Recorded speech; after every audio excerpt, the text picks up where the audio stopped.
Hello and welcome to the Starfall Collective, Season 2, King of the Cloudy Sea, a Dungeons & Dragons 5th edition adventure. I'm Matthew Talamini, your Dungeon Master. I'm a writer and web developer based in Providence, Rhode Island, and you can find my stuff at MatthewTalamini.com. That's Matthew, Talamini.com. With me are some of my college buddies, Sir Robert Burbridge playing Weatherin, an elven paladin of Oberon. Say hi so people know who you are and tell them where they can find your stuff. Hey, I'm Sir Robert, and you can find my stuff at thefarce.net. David Farrell playing Karaok, or Gravy, a lizard folk ranger. Say hi so people know who you are and tell them where they can find your stuff. Hi, I'm David. My stuff is right here, and now it's inside me. He just ate his stuff. Dwight Knoll playing Fennetir, an elven cleric of Pon. Say hi so people know who you are and tell them where they can find your stuff. Hi. This week, I'm sponsored by the National Hydrogen Peroxide Council. They've told me to maybe mention a recipe that I like to make with hydrogen peroxide. If you take a Q-tip and dip it in hydrogen peroxide and put it in your ear, it's really amazing. I don't know how to deal with this. Joshua Suet playing Malmer, an elven warlock of Chernobog. Say hi so people know who you are and tell them where they can find your stuff.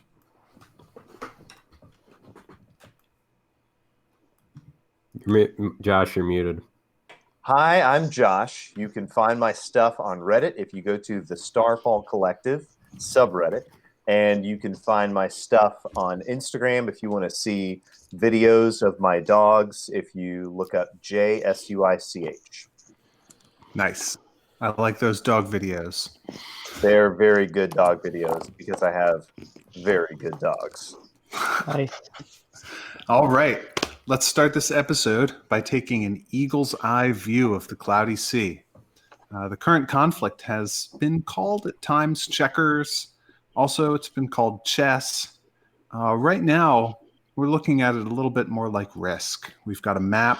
We've got various forces in play in various places. So let's take it faction by faction.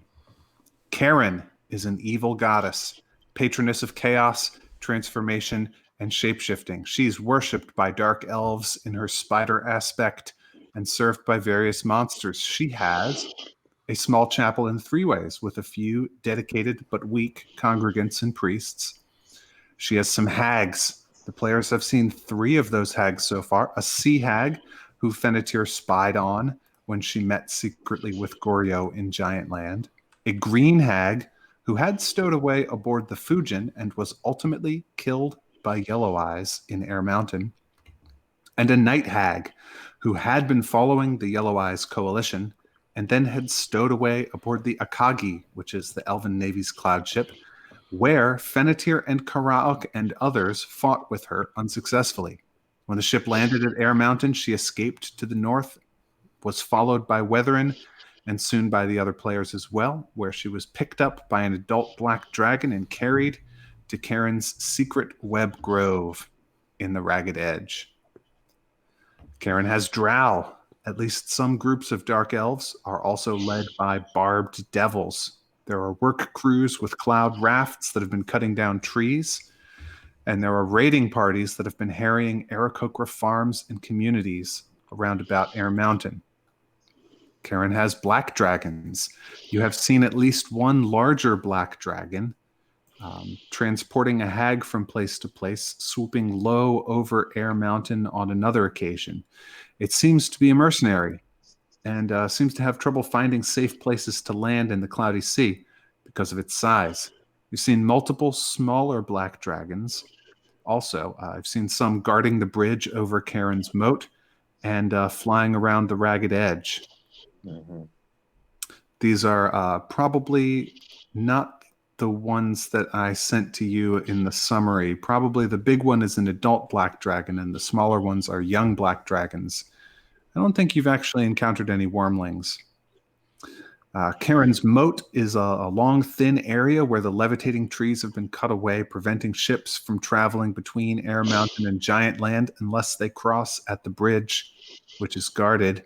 And Charon's secret web grove is an area in the ragged edge where the trees, usually spaced far apart, have been pulled together by thick spider webs. It is hollow in the middle, and you've seen a hag disappear into some kind of magical portal in there. Next faction, Oberon. Oberon is a powerful elven god concerned with good order and organization. He is one of the principal gods of the Elven Empire's pantheon. He is a church in 3 ways that exercises a lot of political and economic power. Elven priests, judges, lawyers, guards, knights are often dedicated to Oberon. He has an army on the mainland. On Air Mountain, there are several cathedrals dedicated to him, and his forces have great political and social power. Serving him is Yellow Eyes, a long-lived elf paladin magically disguised as an Aarakocra, whose role is now being filled by Weatherin. The queen of the Aarakocra is a servant of Oberon, and an Aarakocra army, mostly highly effective scouts and raiders. They don't have much defensive capability. Aarakocra can fly, but they aren't very sturdy. So their tactics so far have been to harry enemy forces from afar with archers until they retreat. This has not prevented a good deal of damage to farms and towns, but it has kept Air Mountain mostly safe. Weatherin, one of our players, is dedicated to Oberon. Next faction, Pelor, another powerful elven god. He is concerned with size, strength, mightiness. He is one of the principal gods of the Elven Empire's pantheon, along with Oberon and, probably a couple others that don't come into play here. He has a church in 3 ways that has a lot of economic power, not as much political power. Elven workers, farmers, craftsmen, sailors, and soldiers are often dedicated to Pelor. A strong network of local churches on the mainland also belong to him, and he has great popular support among common elves. Kraken, especially Enma, the silver squid, are sacred to Pelor. Some seem to obey commands directly from the god himself. Few Kraken have been seen, however, since the Fujin's epic battle with Enma, and their whereabouts are presently unknown. Nebulaster the Cloud Giant is a devotee of Pelor, as are most other giants in one way or another.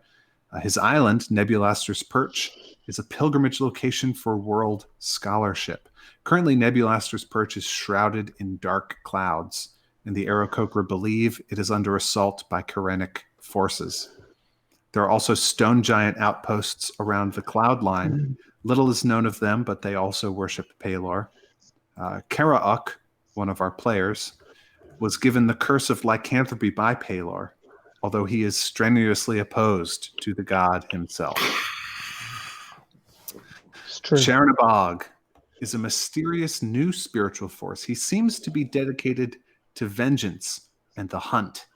He is presently completely absent from the clouded sea, very distant, mere sliver or trickle of his presence available at any given time. He has a temple established in the Ragged Edge, but it seems to have been destroyed by Peloran forces during or soon after the Fujin's battle with Enma. There are 5 extremely large and powerful Levi gems from that temple that were obtained by the Fujin and are currently in storage in Air Mountain. It's possible that an extended and well-supplied expedition could recover more of these gems. A group of Nothics, robed psychic creatures with spikes all over and one large eye. Their origins are mysterious. Some seem to have survived the destruction of their temple. One has contacted Malmer asking for help. Their current whereabouts are unknown. And Malmer himself is a warlock with power from Chernabog and a powerful artifact from that god. Final faction, Pan. He's a merry, cheerful, drunken god who takes the form of a sailor. Best. He's older than the elven gods, but less powerful, and is not an accepted member of any official pantheon. He Power has schmower. a very small chapel and congregation in 3 ways. He has a powerful priest named Fennetir, who's one of our players, with an extremely powerful holy relic, the Book of Grandiose Deeds or something like that. Exalted. Exalted Deeds. He also has an on-again, off-again patronage relationship with the Goose Knights, a family of ne'er-do-well gnomes who ride large geese. They often undertake jobs for him, and sometimes they even succeed. Their present location is unknown. The players, Ooh. all four of them. Did you mention the coalition? Oh, that's true. The coalition should be under the Oberon contingent.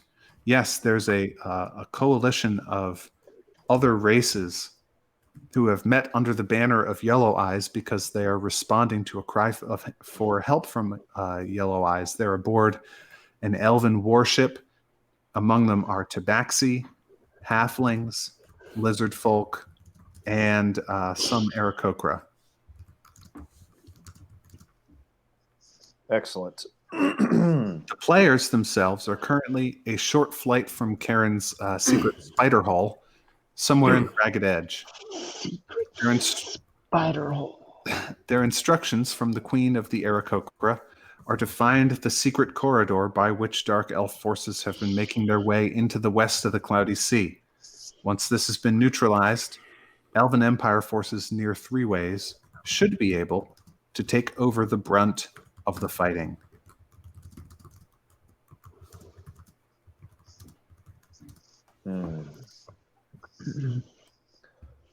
I believe the scene closed when last we met with the We were talking about things.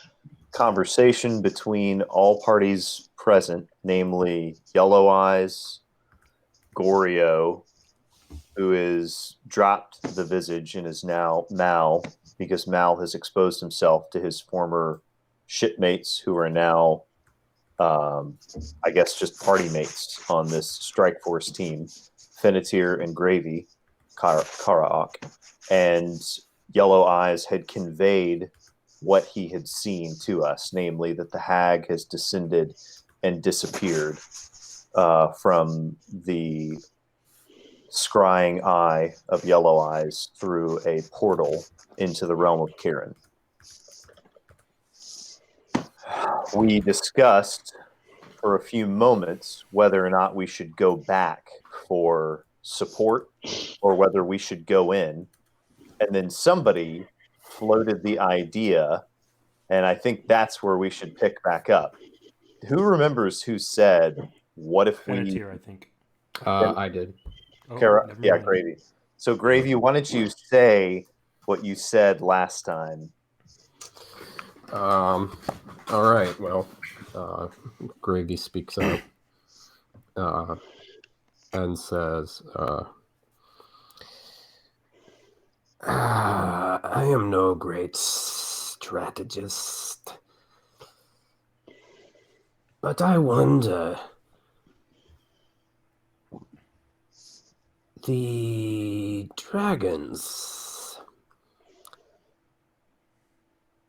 they seem to be discontent in their current station. Perhaps they might be convinced to join our side. Gentlemen, do you remember the proposition that I placed to you not a day ago, that a situation might arise where the levy from my former, as you might have it, deity's temple, when it was destroyed, we collected a great deal of levy from it, and that levy needs to be put to good use for all the free peoples. Were we to get our hands on that, we would have enough, monetarily speaking, in the way of bartering and leverage, to sway any number of black dragons. So And Mal looks over at Yellow Eyes and sees what Yellow Eyes has to say. Karag turns to Mal and gives him a very crooked, toothy grin. His face looks deformed. That would be terrifying. Yes. And Yellow Eyes shifts his position a bit, rewraps his wings around him into a position that y'all are starting to understand means something like thinking, contemplative. Mm. It is not as clear to me that there would definitely be enough. But there may. Let me put it this way to you, Yellow Eyes. A temple hundreds of feet on every side, made of solid stone and many stories high, floated above the cloudy sea not too long ago. And we reclaimed most of the levees supporting that structure. Quick narrative portion. note. Quick narrative note. Quick narrator's DM's note. There were something like 24 levee stones. The ones that you and your little rowboat were able to get. You were able to get about 5 of them. Oh, 5 out of 24. Gotcha. Yeah. Okay. So you do have a king's ransom in levee because of the size. They would fetch an enormous price and would be considered an extremely valuable treasure. But there are more out there that are probably scattered up and down and would be very difficult to find. But possibly another expedition could be mounted to there that would be more well equipped to find the rest of them, if they're even still there. But what you currently have in storage in Air Mountain is 5 of them. Beep. We have 5 of those stones, and there are many more. Yellow Eyes, you can find objects of a type, can you not? If we were to return, we could collect even more if you were able to use your magic to locate more of the levee stones. They're scattered, which is good for us. That means that they'll be hidden. The time is short. We would have the stones currently at our disposal, perhaps another time. But I don't disagree that there is a wealth of treasure there. I'm only saying it may not be greater than the blackness of the heart of a black dragon. But it is worth a try. It makes sense. They would be a great ally. And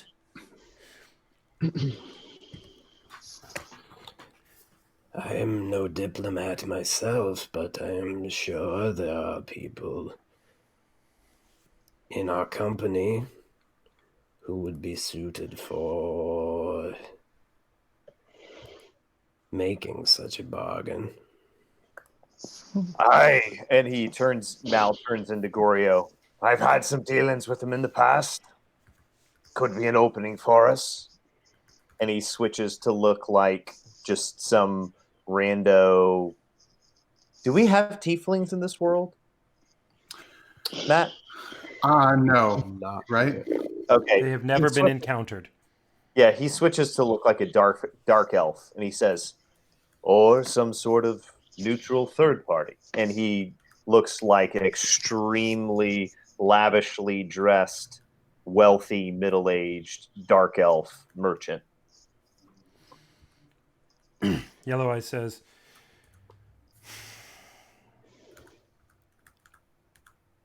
time is of the essence. We should go. We have found some sort of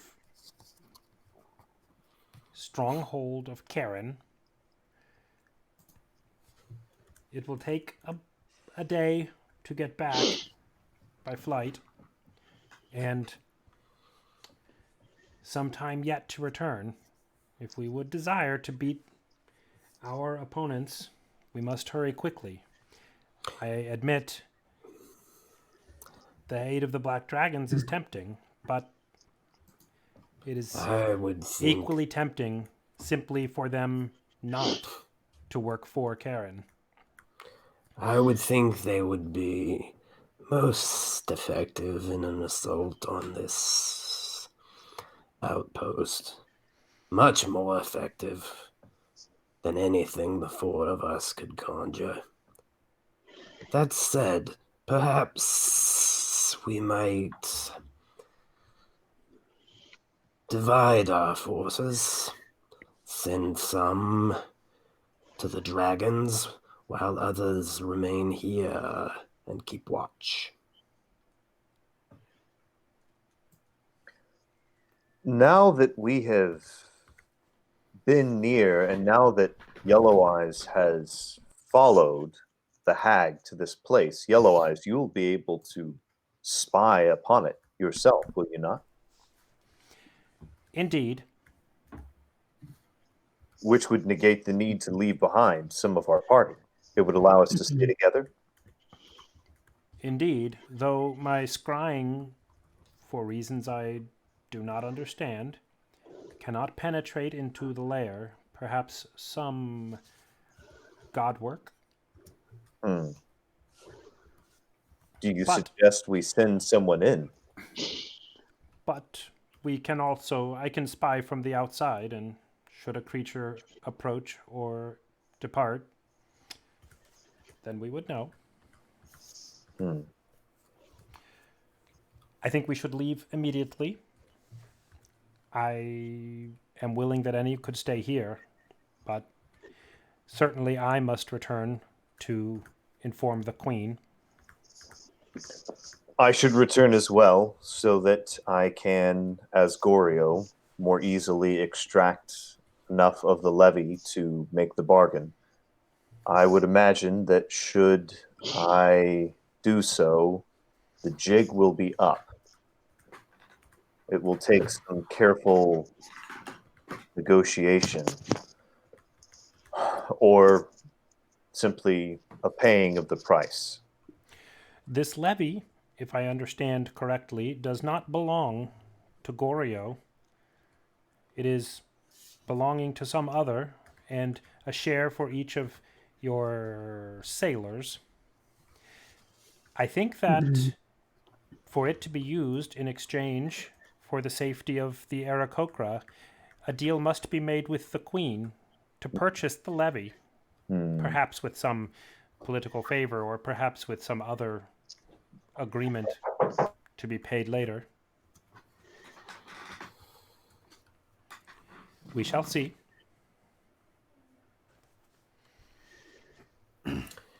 Matt, if you'd like to narrate something while we're waiting for Josh, feel free. Sure.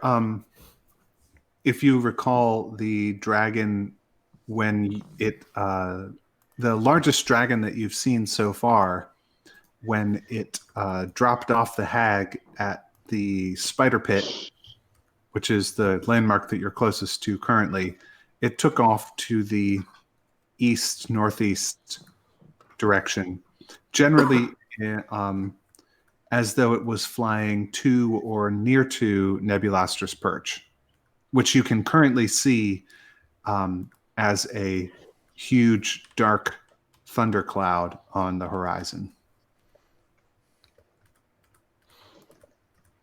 Josh, you muted. Unmuted.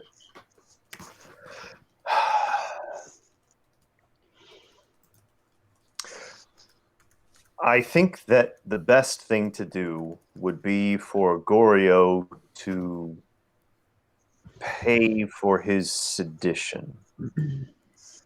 And by sedition, I mean the stealing of the levy. If he were to steal it and hand it over and then either become indefinitely imprisoned or die, it would tie up a loose end, so to speak. There would be someone to take the fall, and the Queen would not be taxed. Yellow Eyes, you said that she might be willing to purchase it for some sort of political favor. I am not the queen. Why aren't we just going to the temple and getting more levy? It's a big expedition. Time. Like a months-long thing. Yeah. Gotcha. Like they're probably scattered for miles around, and a lot of them are probably floating 600 feet up in the air with nothing near them. Gentlemen, Yeah, but we can fly. gentlemen, the answer is staring us in the face. Would it not serve as recompense? Future rights to the collection of the levy that remains? Consider it a mere down payment. What will happen if we combine the logistical support of a fleet of dragons and Yellow Eye's ability to scry? We'll be able to clear every piece of levy. We'll triple our investment. It's simply good mercantile sense. I do not. I like this mercantile sense you speak of. Whoever has been thinking about black dragons, roll me a nature check. I was about to say, I do not trust a dragon for such.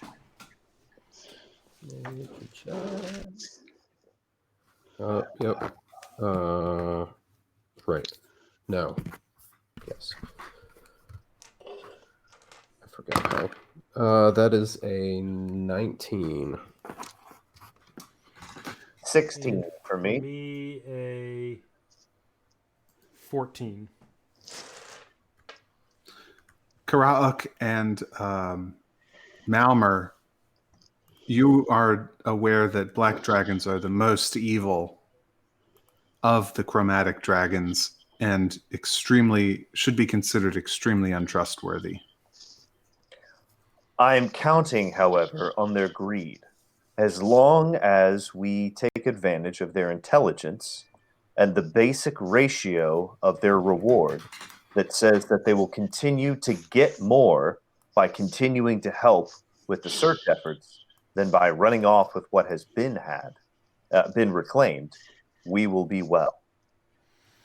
This is a discussion for another time. We should go. Indeed. I think Mal's going to just be chewing on this and trying to split the deal up 15 different ways as they travel back. Yeah.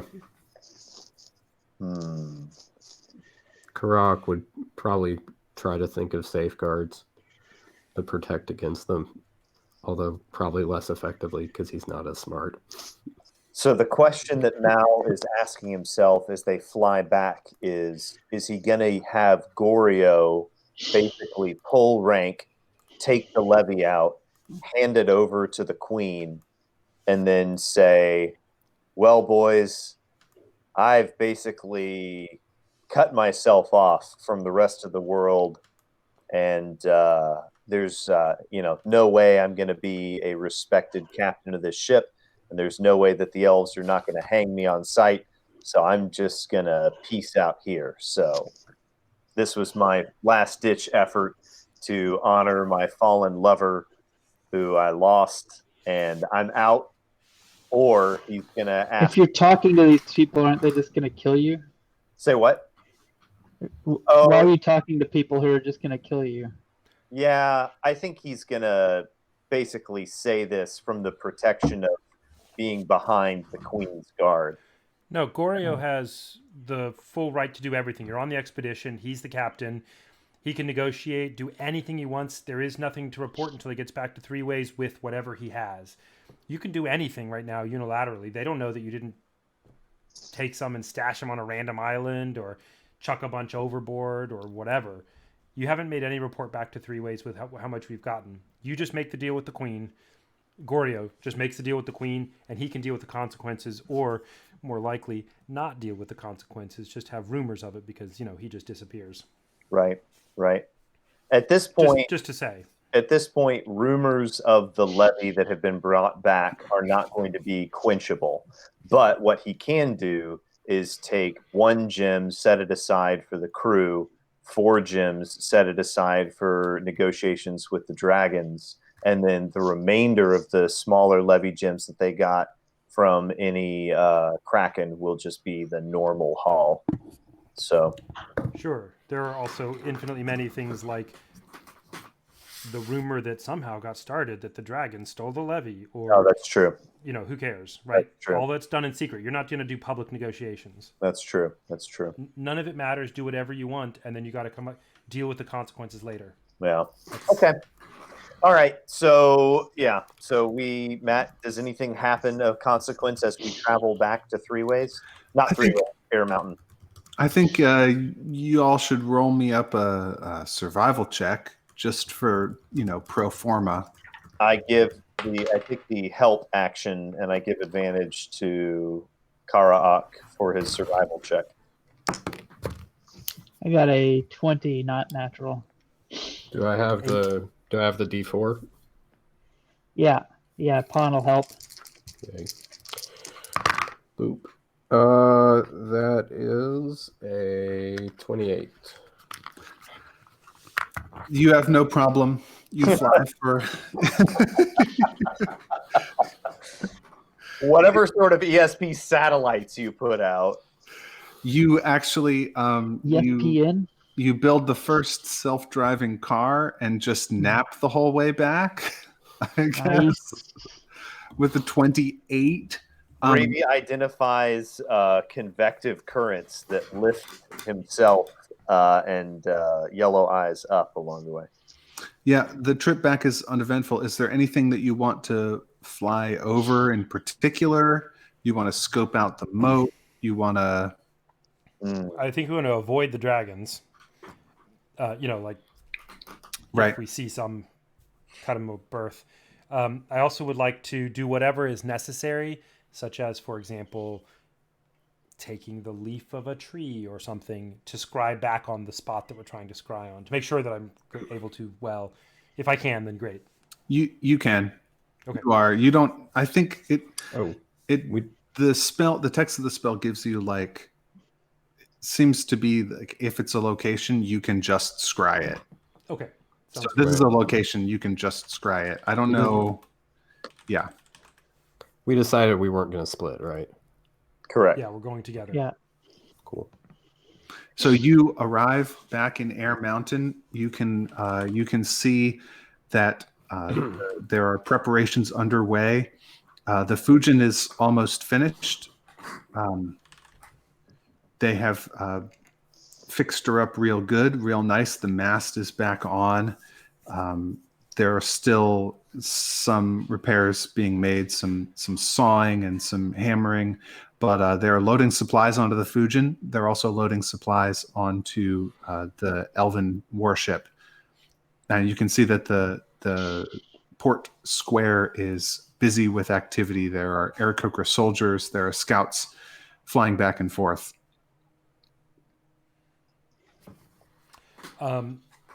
Yellow Eyes is going to drop off who, if he's helping carry anybody or whatever, and he's going to go take the appropriate course that Yellow Eyes would take to get an audience with the Queen in relative private. Queen, with her and her generals or whatever. Mm-hmm. Yeah, the Queen is not available, but General.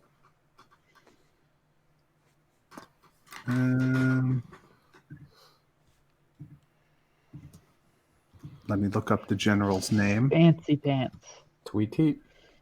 Wickawee. Wickawee. General Wickawee is available to talk to you, Watherin. Watherin or Yellow Eyes? Or Yellow Eyes, yeah. I was going as Yellow Eyes. Sure. So, okay, great. That doesn't get you... He was hoping that would get him bumped up to the Queen.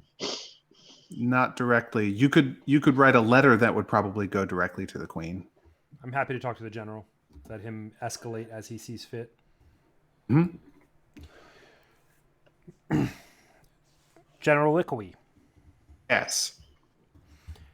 I have come from an assignment from the Queen. I have intelligence about our predicament. Tell me. I followed a night hag. Do I know that it's a night hag? Whatever. I followed a hag from the island, and she traveled to the north with a black dragon from Karen. As we followed her, we discovered that there are black dragons guarding a passageway through the cloudy sea. The only way into the north from our mountain, as far as we could tell. The dragons, some of them younger dragons, and some of them older, are working with Karen, but are doing so in a purely mercenary fashion, apparently, or mostly mercenary. The one we followed took the hag to some lair of Karen, covered with spider webs, thick, giant spider webs. I was not able to see into the lair, but that is where the hag went, and I was able to overhear discussions with the dragon. The dragons are dissatisfied working with Karen, working with the hags, aside from the money. We formulated an idea. Perhaps with the wealth of levy from the Fujin, we may be able to hire the Black Dragons away, either not to work for Karen against us, or perhaps to work for us against Karen. In order for this to occur, some deal must be struck between some representative of the Queen or the Queen herself, and of course the owners of the levy. Their captain is available for those negotiations and is amenable for them as well. This is the information I have. It is a day's flight for any Aarakocra, but perhaps several for any sea-bound creatures. Interesting.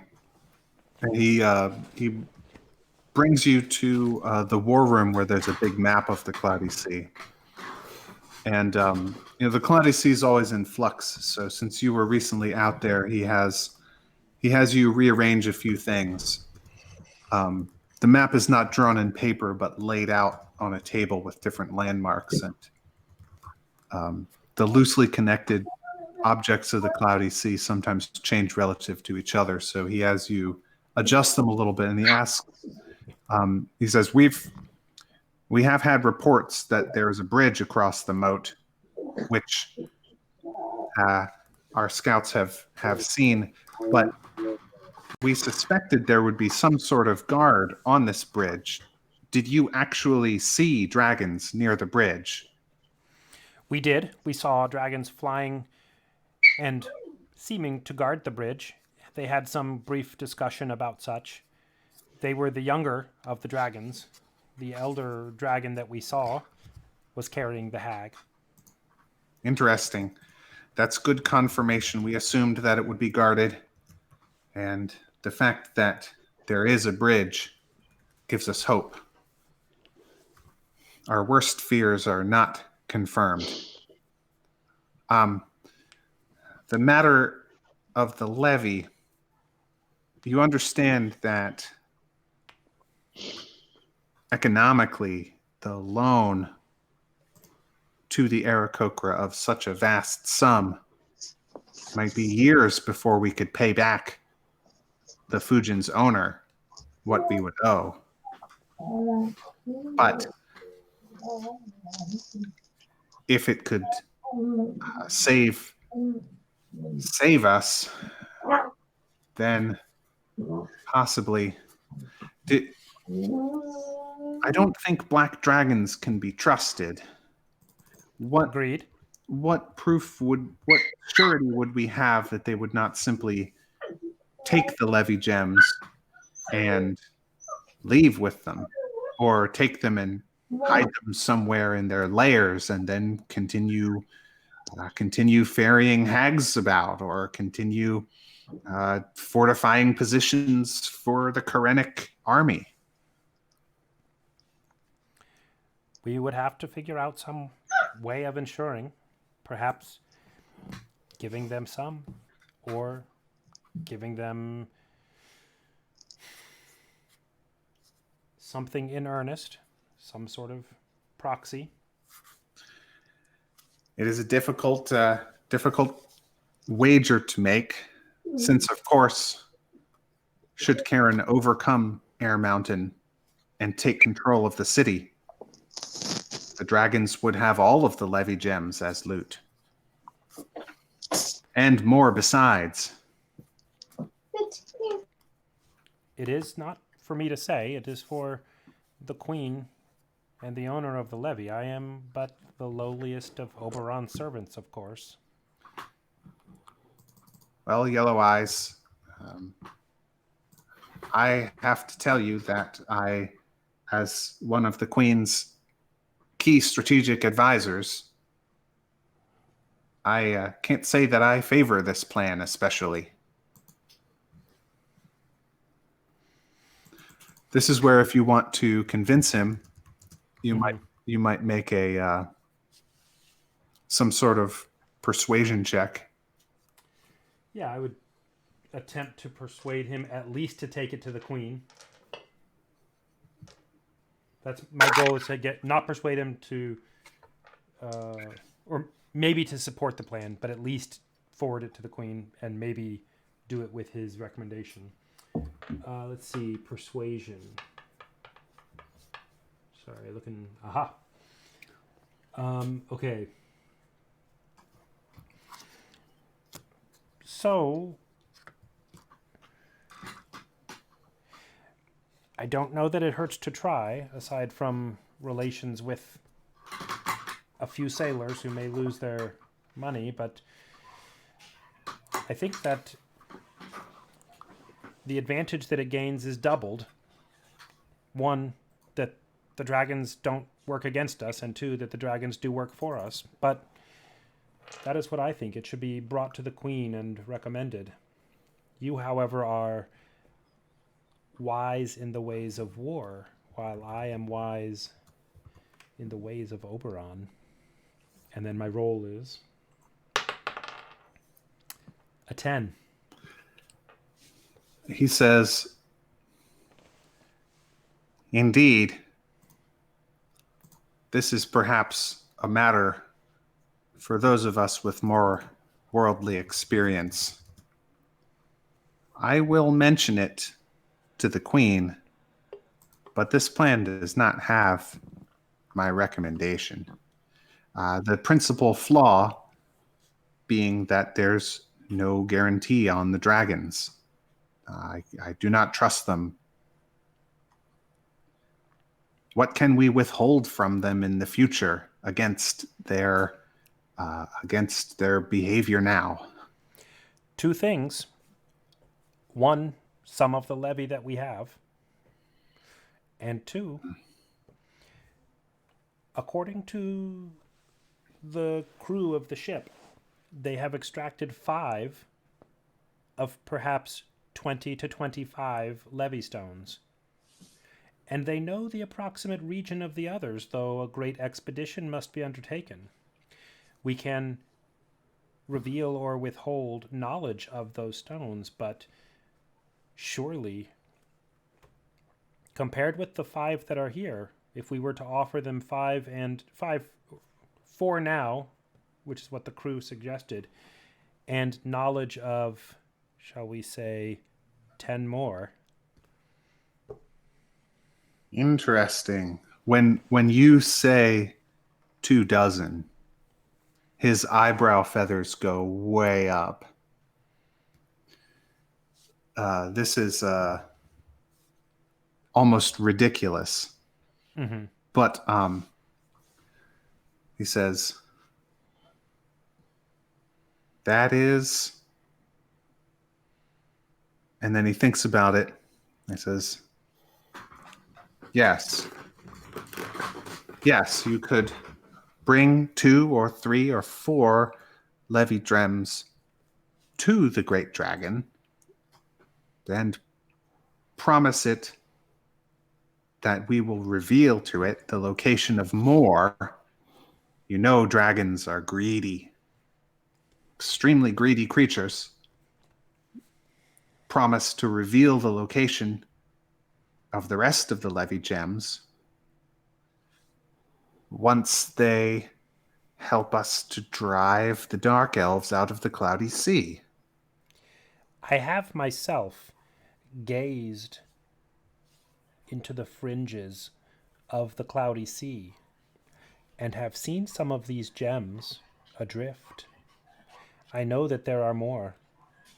I have not seen all of those, but I have seen a dozen more with my own. A dozen more myself. And he indicates things that could imply scrying, Oh, gestures. is this a deception check? He did see it. He was Watherin. Okay. Like, Watherin was out there getting the gems. Right. So I'm saying I and kind of leaving it loose about Yeah, there letting him were interpret some. how. There were some. I mean, yeah, you did see some large masonry just floating, And and when we rolled, I remember when we did that scene, yeah, we rolled and were able to recover, I think, these 5 out of some, you said some number that I don't yeah, know. you didn't have a crew with Right. pickaxes and everything to break apart all this stone. So I'm just verifying, because Sure. I told him in my account that the crew said there were more. And Right. so now I'm saying I testify with my own eyes, or with my own Sure. abilities. I saw Very good. some. He says, "I will indeed take this suggestion to the queen for her wisdom, but I like it. I like it very much. I don't like being in such a great debt. But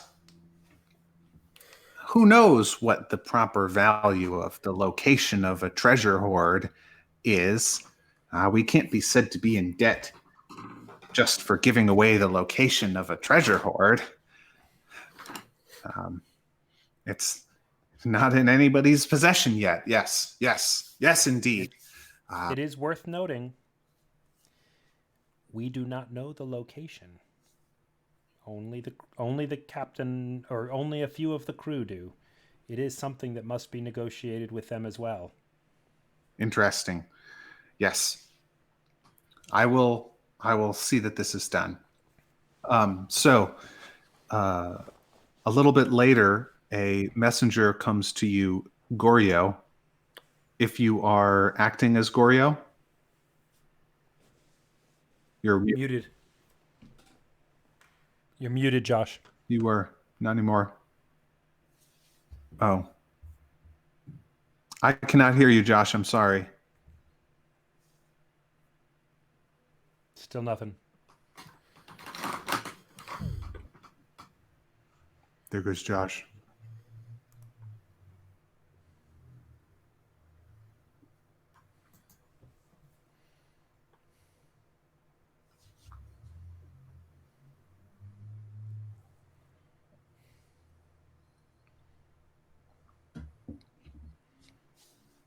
The new visuals and stuff are working out pretty well. They're improving incrementally. Nice. Thank you. Being able to show, like, you guys what the viewers are seeing and so forth. Yeah. I would love for it not to adjust our audio volume levels like when somebody else is talking. That's annoying. Yeah, I think that's Jitsi. Yeah. I would like Jitsi not to do that. I feel like the people that do this do their audio not well. Yeah, I don't know about live streaming. I mean, we could just record our audio and send that. Well, that's what we did for the earlier project, and then it was good. I never actually did all the editing. Yeah, that takes a lot of. I hear you now, Josh. So as soon as Mal is on his way back towards Air Mountain, he is back in Goryo form because he left as Goryo. Okay. So. So a messenger arrives bearing a letter asking that representatives of the Queen's military advisors wish to speak with you. Okay. He puts on his finest clothing, and that has obviously been cleaned by his valet or whatever, and heads towards the location of the meeting. So wait, Yellow Eyes would be interested in attending if that's approved or whatever, but also not necessary. Along the way, the others of you also get this invitation. So word has been spreading, rumors have been spreading about the four of you. Weatherin, or when you left this last time, was it you, Weatherin, who left, or Yellow Eyes?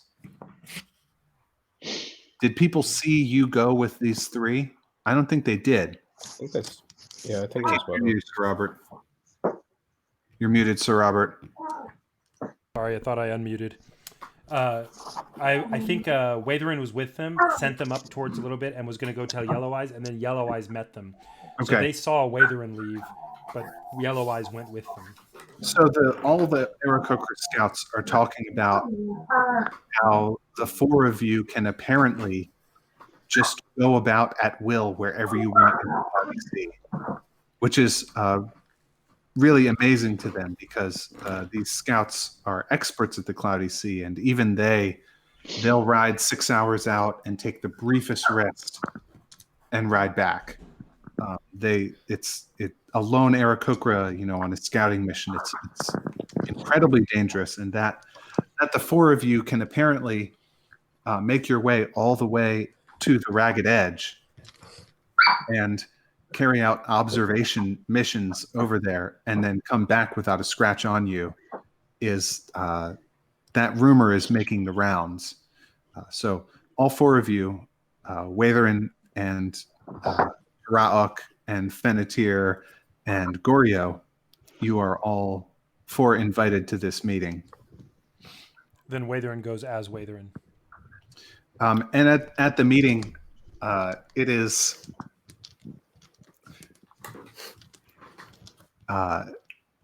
the general presents a detailed plan that the military advisors of the Queen have come up with.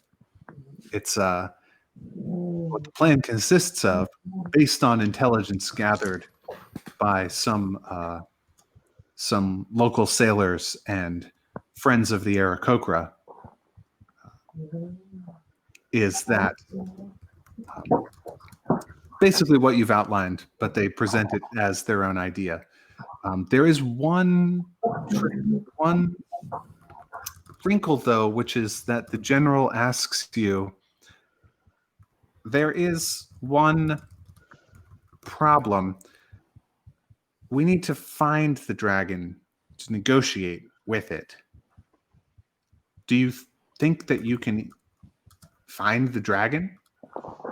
None of our scouts, even our greatest scouts and rangers, would have difficulty finding a single dragon in the entirety of the Cloudy Sea. Is this something that your group here will even be able to do?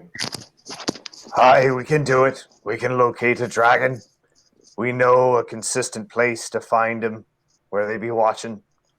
But in the meantime, we've not negotiated the terms of the use of the levy in the possession of the Fujin.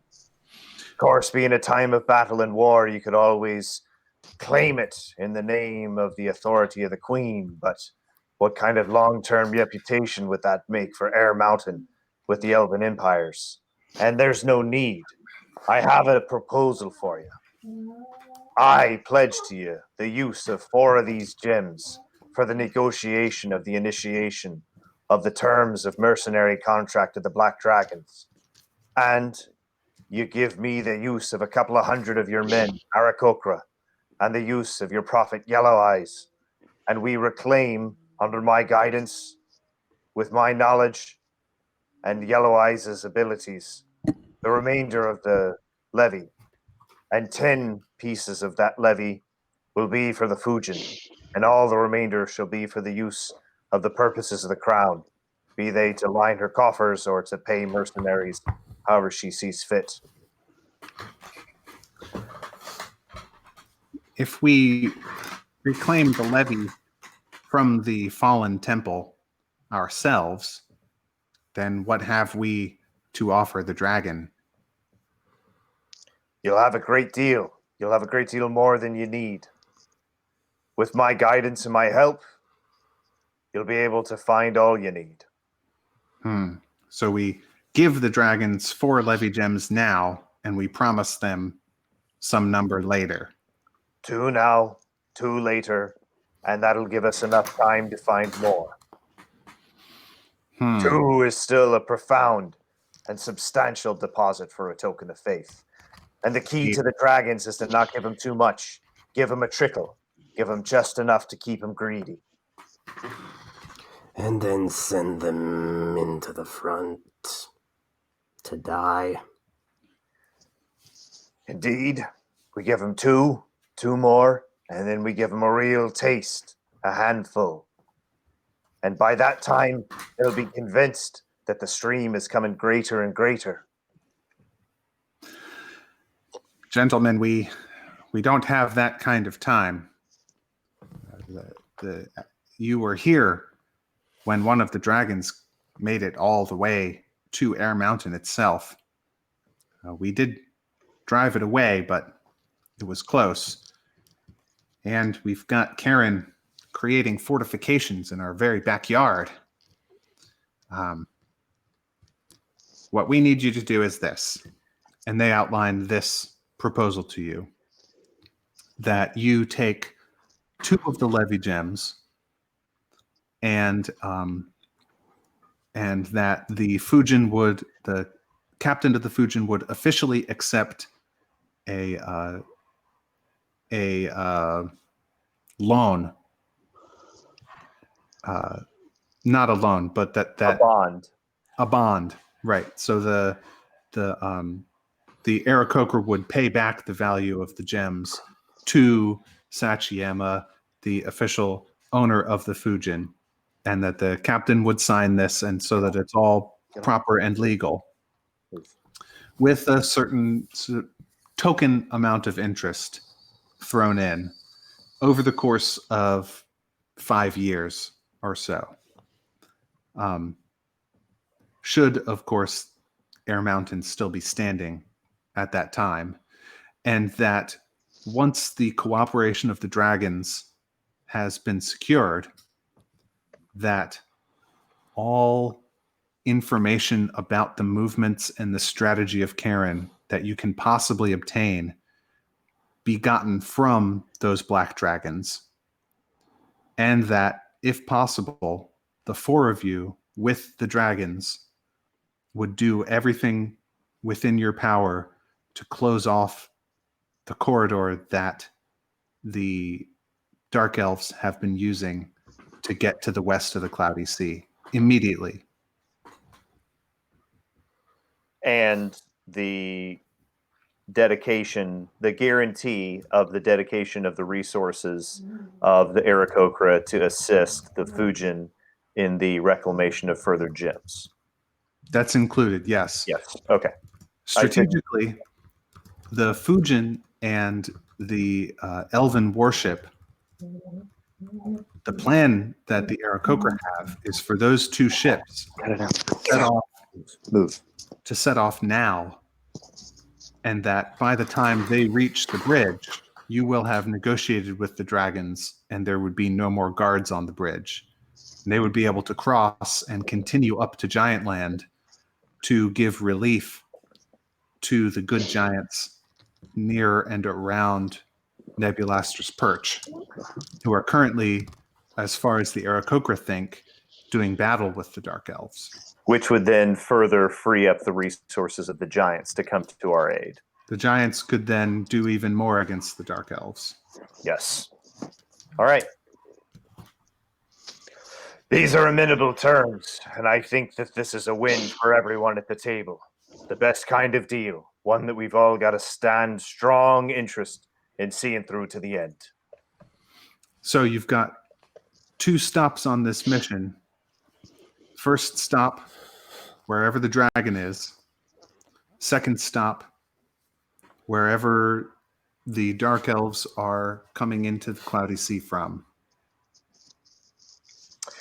Mal would like to pin a note to Her Majesty saying that he is aware, that she is aware of his true nature, and that he means no disrespect to her generals or the integrity of her court.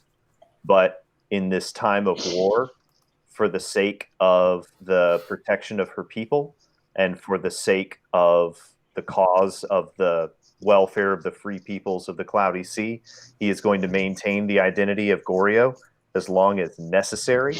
But if she, for any reason, commands him to relinquish the identity, he will, with the understanding that everyone's aware that that's going to have real consequences on his ability to make this levy available for her. So he trusts that she will take this not as a sign of disrespect or craftiness, but merely a necessary play in the course of events. So I should mention that Barkus is there too, and there is a spot on the contract for him to sign as well as the second mate. Oh, okay, gotcha. Yeah, so Goryo basically takes him aside and says, "Listen, lads, there's no way we're going to be able to go back for the rest of that levy with black dragons circling and harassing us. But trust me when I say that the deposit of 4 gems of levy is but bait. And I am not the gambling, reckless, foolhardy man that I was. Enma has sobered me. But I am still a man who sees a good wager when I see it. And I tell you, the wealth that will be available to us will surpass your wildest imaginations. We do right by the Fujin and we do right by Satyama and the Elven Empires to take this risk, lads. It's the kind of risk that only comes along once in a generation." They signed, they're happy to. It's you also notice that the wording of the contract would is such that it would continue to be valid and legal, even should one of the signatories prove to have been an imposter or a fake. Sure. That with 3 signatures of legitimate representatives of the Right. management of the Fujin, it should all be watertight and proper, Mhm. whatever may come. Right. It's the Queen has not left herself open to legal shenanigans if Goryo turns out not to be Goryo.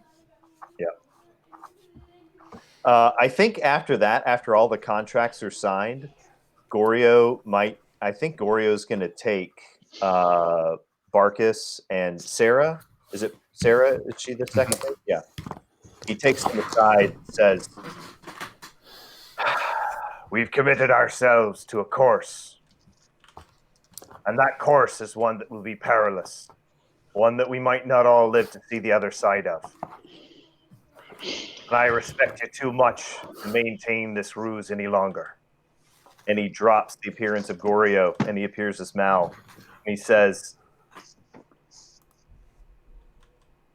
"I understand that right now what you might be feeling is shock, perhaps anger, probably a great deal of suspicion.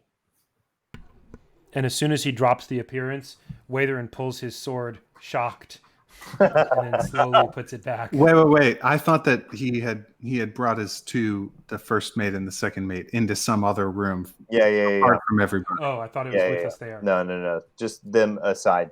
Says, "I need you to know something. Everything that I have done not for my own personal gain." What's your AC? My AC is 16. Okay.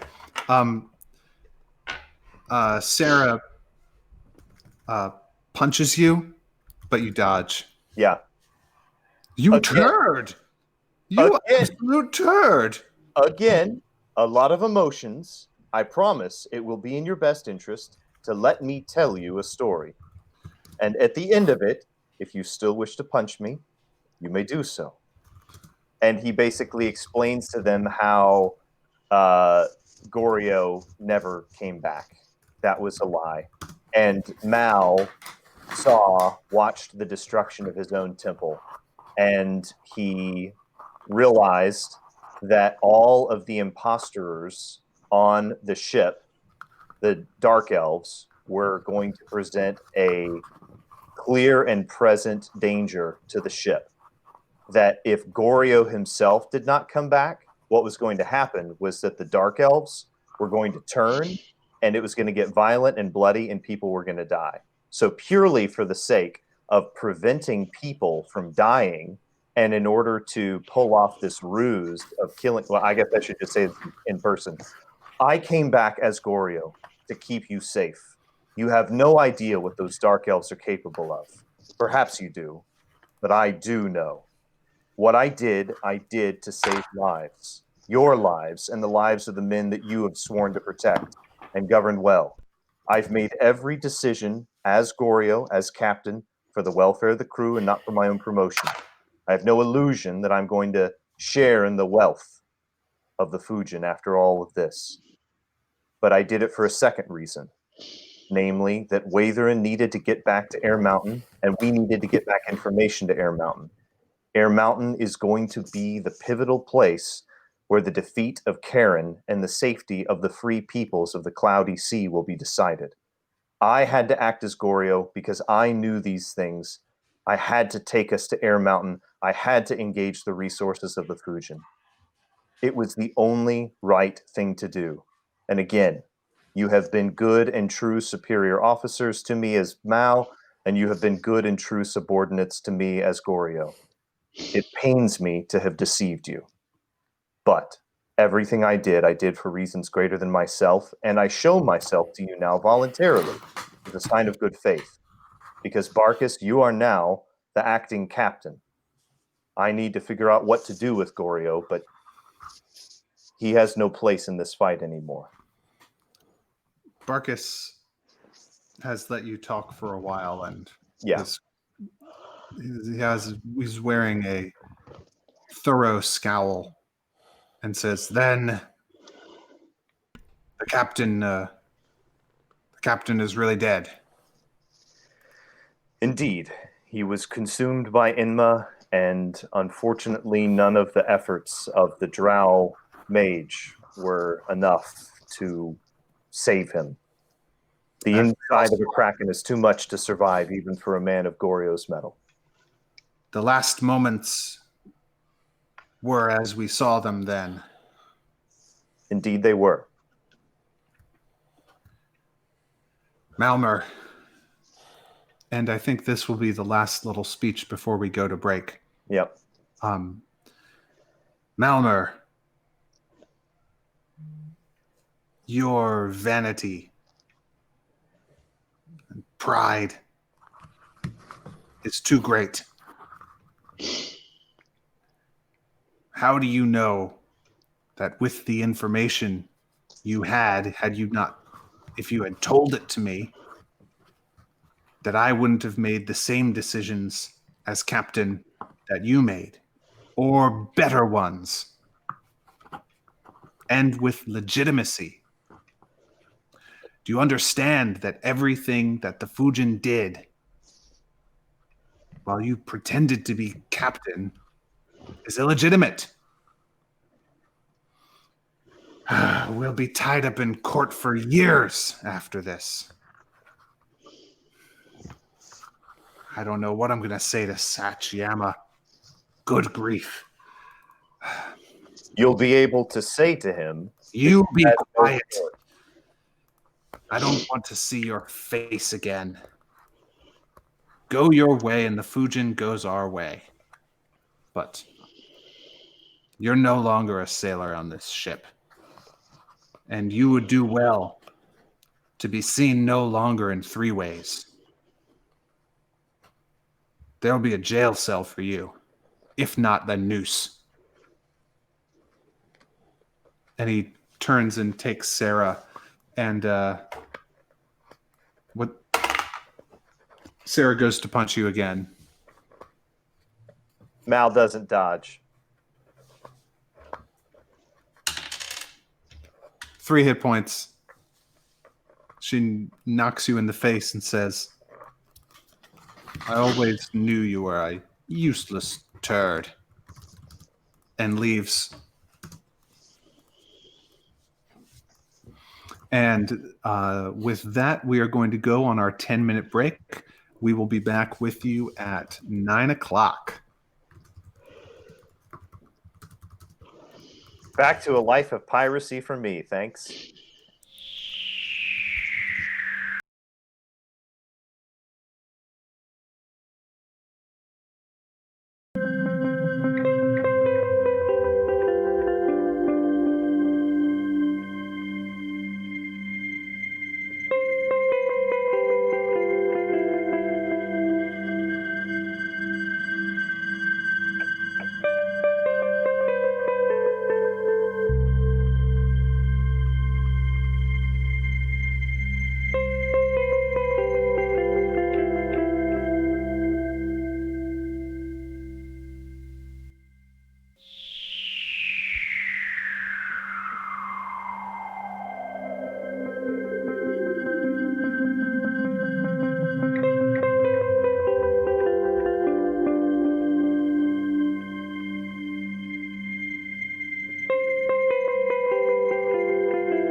Welcome back to the Starfall Collective, episode 31, I believe it is. And we have got Go.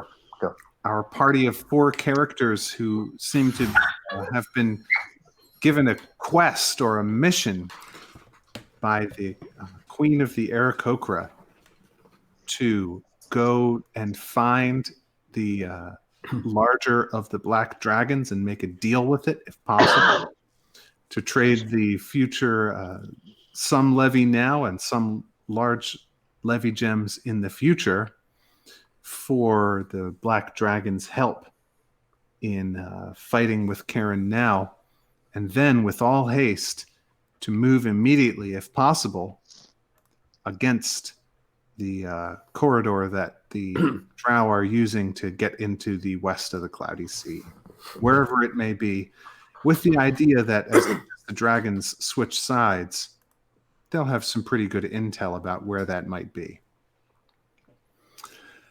So, furthermore, it seems as though at least one of you is no longer welcome aboard the Fujin. Mal's already got everything he needs to get off the Fujin.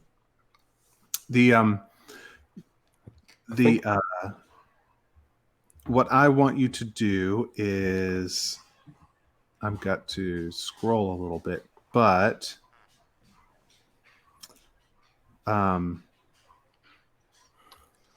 here we go. Fitz. No, sir.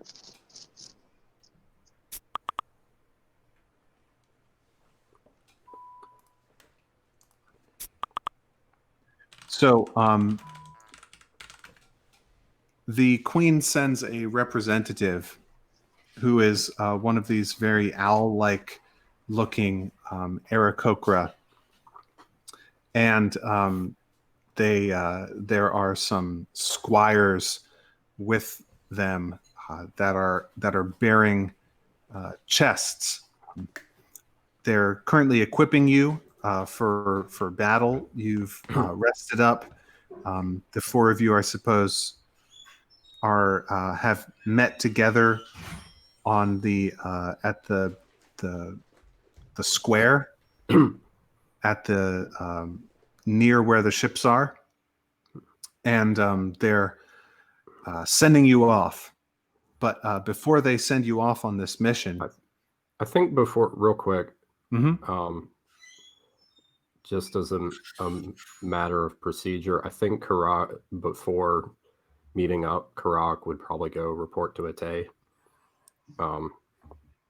and give a report and make sure he has permission to go on this mission, because technically he's still under her command and right. not anybody else's. The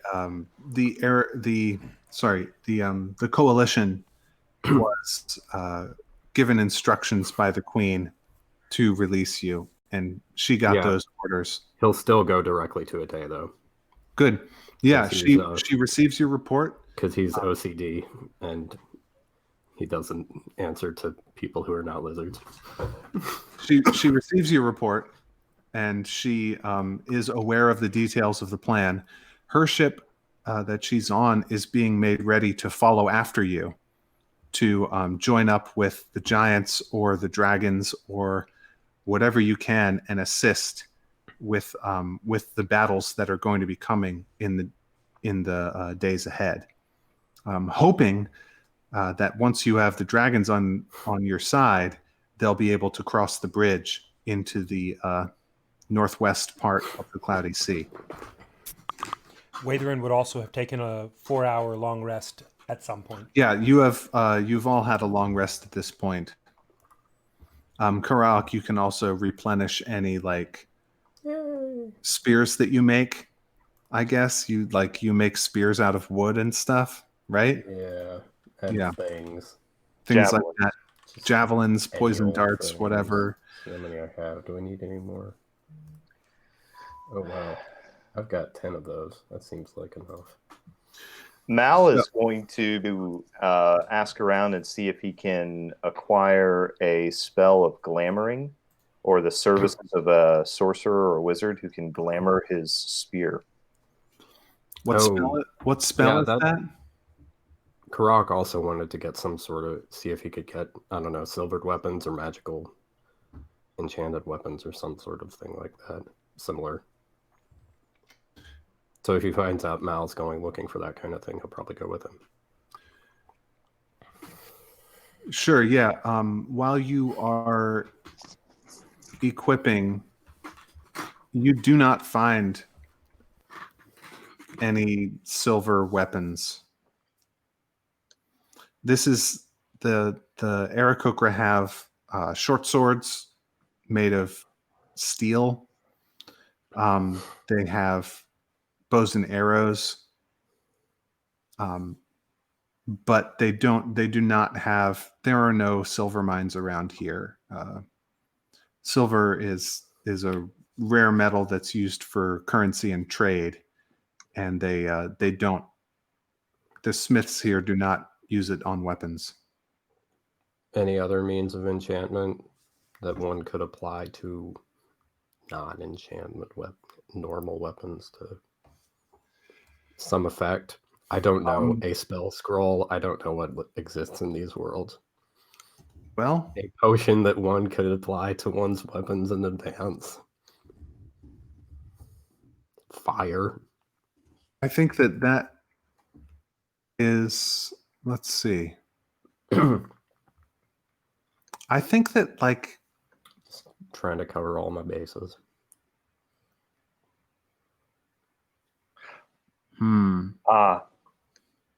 I think that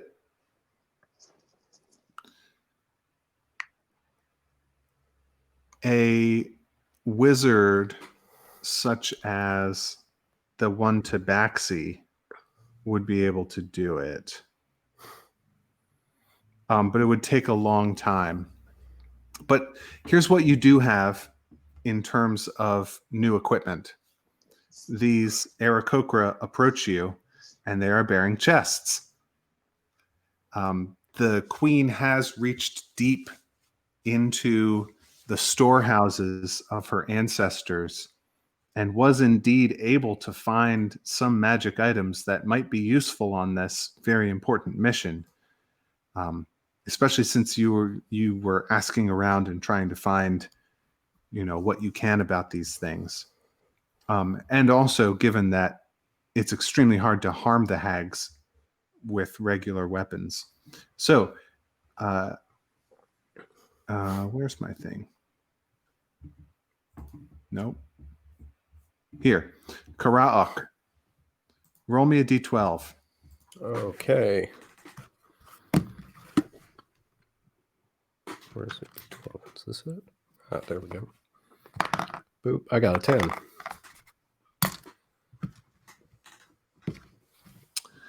What you should do is give yourself. They approach you with a chest, and you open it up, and you find in there a strange bottle, and the bottle is emitting smoke and steam.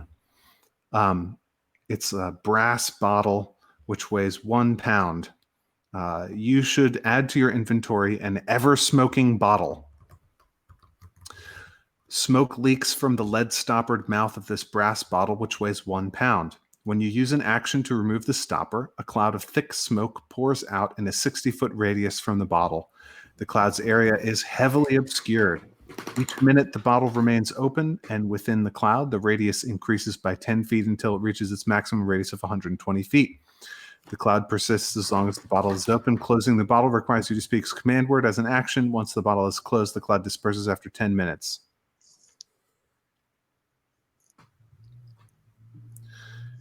And wind can disperse it. Wind can disperse it. Watherin, another one approaches you and holds out a box. Roll me a d12. Okay. 2.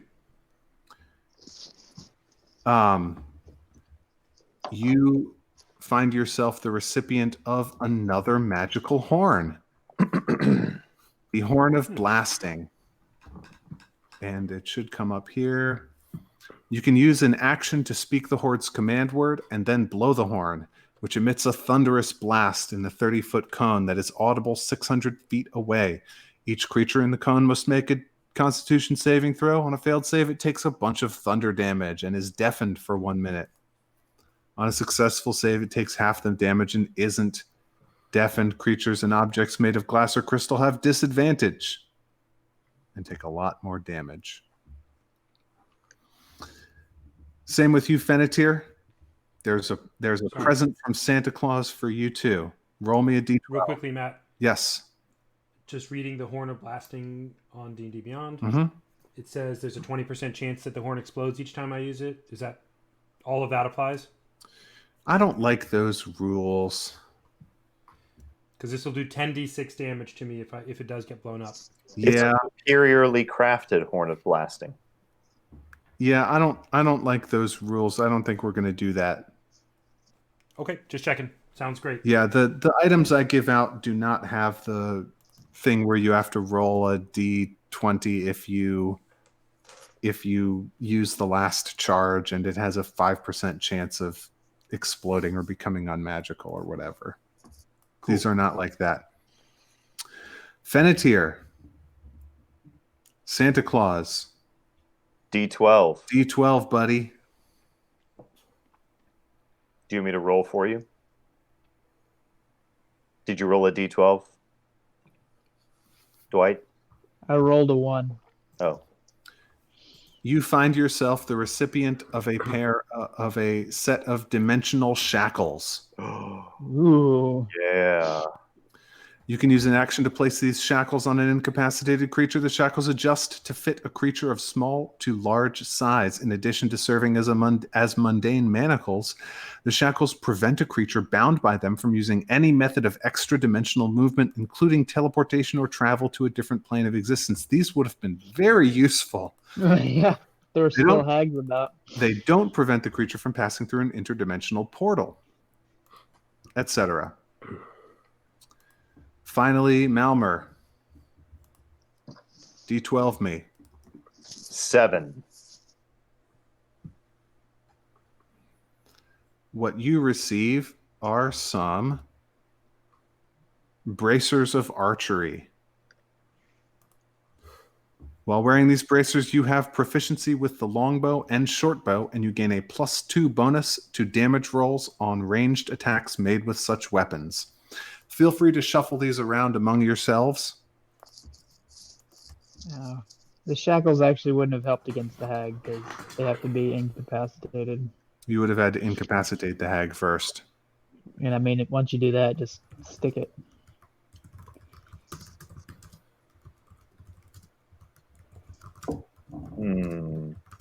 Once every month, they can make a DC 30 strength check. If they succeed, they destroy the shackles. Gravy, what is your desire to fight with a bow? Very small. And Fennetir? I gave my bow to the other guy. Right, the idiot. No, our friend here. What's his name? I don't know anybody's name. Well, I'll hold on to them. I guess he'll slap him on. I mean, he doesn't really need it. He can already do more with Eldritch Blast, but he'll hold on to him then. Actually, Watherin, he looks for Watherin. That's the guy I gave my bow to. Ah. Crossbow. You had a crossbow that you gave me, right? Yeah, crossbow. Well, here. Mal goes and looks for a masterwork longbow and does what he needs to do to get his hands on that, and then provides the archery bracers to Watherin. There are as many longbows as you could want available to you. Right. As a paladin, I imagine that we take 50. You'll have need of the use of one of these? And he hands the longbow to him, and the archer, and the gloves. Or no, he's already got one, so he hands the bracers to Waithrin. So I'm looking at a longbow and damage and everything. Hmm. 1d8 piercing. Okay. I'm game. Might be useful. Yeah. I'm great. And some arrows, I assume. Yeah. Quiver of arrows with the normal number, probably like 20. Cool. And they with joy and trepidation send you off if you want to go. Do you want me to make use of the horn of alarm? The horn of... I have a horn of blasting and a horn of... I forgot what a horn of silent alarm. You're welcome to use it. It seems that you have quite a few items. If you find that you're in surplus, I'm happy to make use of whatever you feel you won't be able to, but I certainly do not give this to you with any expectation of return. Sure. I am happy to give him the horn of silent alarm, which you can just add to your inventory and I'll remove. Okay. Anybody need shackles? Not me this time. Those seem good for you to hold. I have shackles enough for Maybe I can dream lifetime. of Pawn and then try to slap those on him. It's on the ground.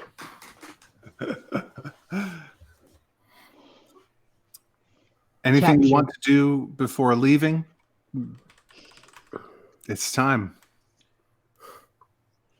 I think Waithrin is all set. I am not sure.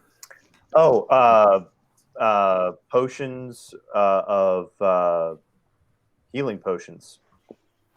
Oh, hey, those are things. Not really. Not Not around here. not around here. Oops. Have any of those? They don't have a very strong, like, if you were back at Three Ways, you could probably get maybe one or two, but not here. Wait, Not a strong tradition of wizards among the Aarakocra here. he pulls Waithrin, Finnetir, and Gravy aside in private. Mal's been using various different disguises to move I'd around. go get some rope. And he says, I have confessed the true events since the death of Gorio to Barkus and Sarah. Barkus and Sarah, and I do so because I do not wish to leave any loose ends or any surprises. Of course, now I have an open threat, an open hostility from the crew of the Fujin, but for the sake of the mission and moving around and going on, I seek your counsel since I'll be fighting alongside of you. Should I do so as myself or someone else? And he just starts cycling through different faces, looking like a Aarakocra with broken wings, looking like a Warforged Sentinel kind of looking thing.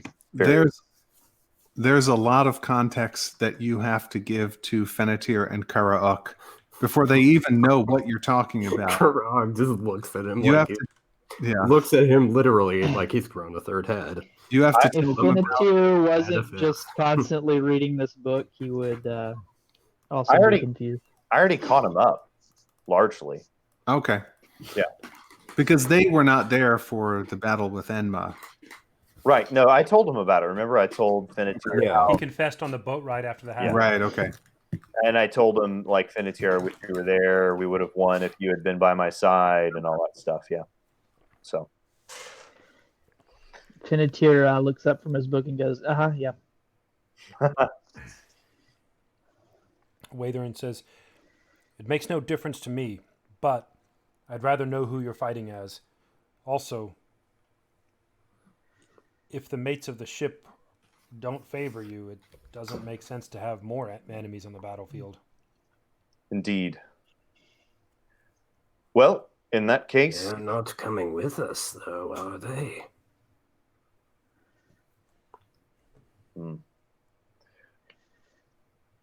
moving forward, though, it would make sense that you would need to recruit someone to replace Gorio being gone. So if you can recruit someone who wields a polearm, I can be that person. But it would need to be decided. Will I be an Aarakocra? Will I be lizard folk conscripted? No. I didn't think so, nor would I desire to besmirch your people's good name. He says with a eye roll that he's positive Gravy will miss. It is better that way.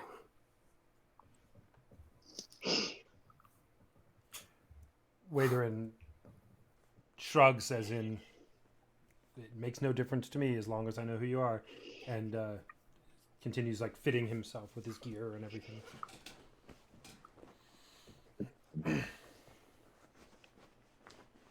Finatier yawns.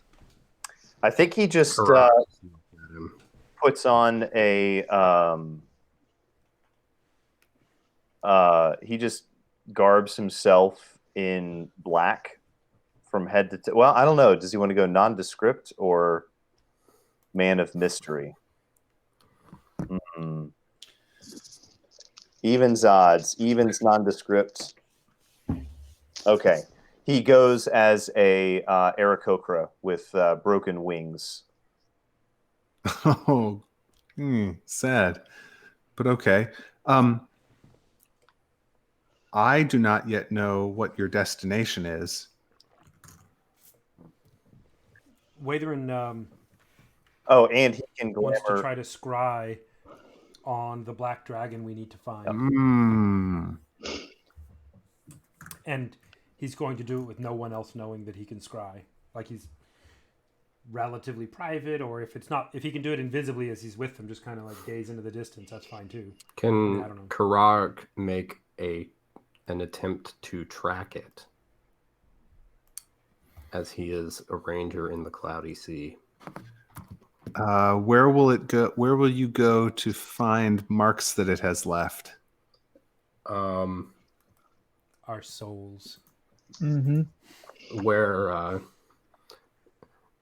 David the player does not know, but perhaps Karag the character would.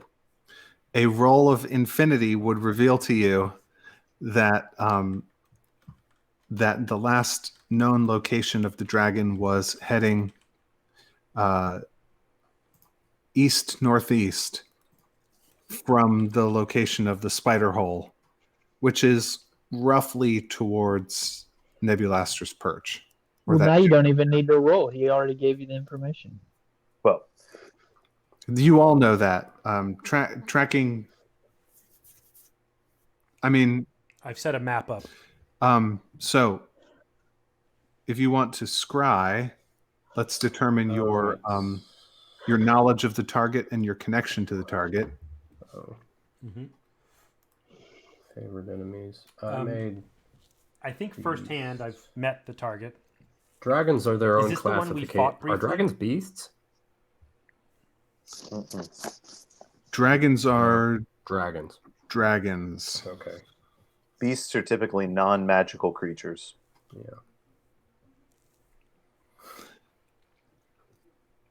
Is this the one we fought previously, Matt? No, you fought smaller ones. Okay. So I think I would say probably firsthand, met it, sort of seen it instead of heard of it, and also likeness or picture. Okay. So a total of a -2 on the save modifier. You are able on this occasion to scry the larger of the black dragons. Here's what you see. The dragon is resting on what looks to be an island And the island had trees on it once, but they are all knocked over. It's torn up. It's as though some incredible force has passed over this tiny island. It's an island in the sea, in the actual ocean, like the water ocean, the ocean of water. And there's an encampment of dark elves around. You can see some campfires. The dragon is currently sitting on top of a bunch of fallen trees and using its acid to dissolve the tree trunks, just dripping acid out of its mouth to make the trees all squishy and sort of stomping them down into a nasty mush, creating kind of a gross vegetable swamp-like area for itself. And what time of day or night is it? It's currently extremely cloudy where the dragon is, and so you can't even see the sun. It's just dark clouds, and there's a strong wind blowing. Also, the sea is in weird shape. There are chunks of ice floating in it, just big, almost like not icebergs, but like big blocks of broken ice are floating in the water. It looks like southwest of this island. Okay. There's right now it's morning. You spent the night resting up, so it's the beginning of the day. Okay. So that doesn't tell me where it is except that it's on water. It's cloudy.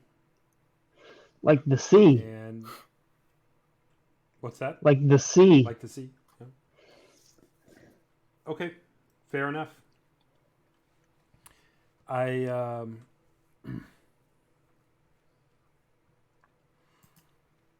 tell everyone around. I come back and I tell the guys that the dragon, when we last saw it, was flying sort of northeast, or sorry, east northeast, and it should be over water by now.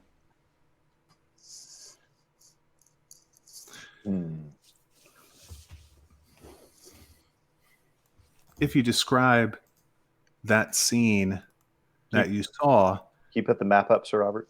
Keep going, Matt. Yep. I don't describe the scene because they don't know Watherin can scry. Never mind then.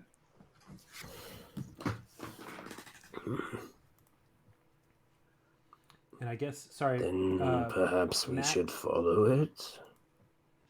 I can't quite hear you, Dave. Could you turn your mic up a little? Then perhaps we should follow it. Indeed. Hey, Matt, will you look at the map and tell me where about the dragon is? Approximately where. Is it like... It was going north... It was going east-northeast. You said somewhere near Nebulaster's Perch? Yep. And the cloud line is the separation between water and cloud, right? Yes, indeed. Okay, so I'm going to put it here, and it's more for the viewers to know. Does that look right about? I mean, I just ran... It's not exact. That's like 2 days' journey from Nebulaster's Perch. Okay. I mean, theoretically, it's going to be further north, right? Because it's farther out towards the edge. There chunks of ice. So it's got to be east and north. Significantly. It's not clear to me that means Arctic, but sure. I mean, who knows what this world has? Just further out from the edge, I would guess. But You guys do know what this world has, and you are far too far south for that ice to be naturally occurring. Okay, that's right. Well, here it is. There's an updated one, so at least the viewers can see and we can get a picture. But Watherin says, that traveling towards Nebulaster's perch makes a lot of sense. Which means you have to go across that bridge. The good news is that we have levy, so we'll be able to travel indefinitely without fatigue.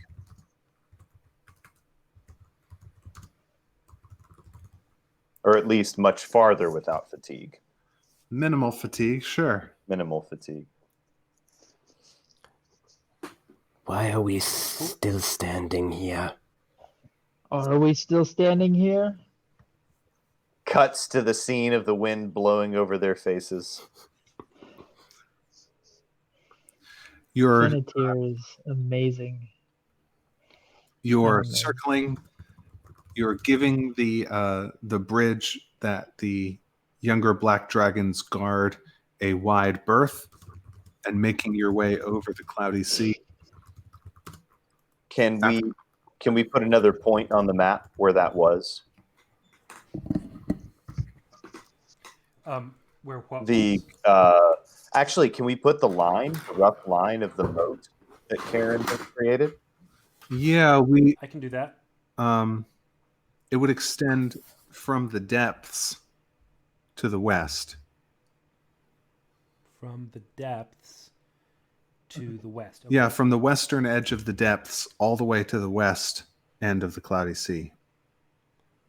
Oh, where that okie line dokie. Give me 1 second, and I will have that marked on the map. Or, roughly.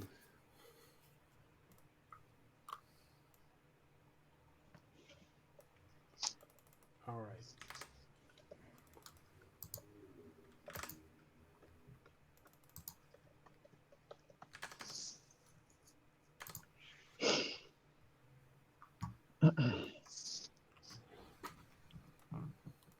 Okay.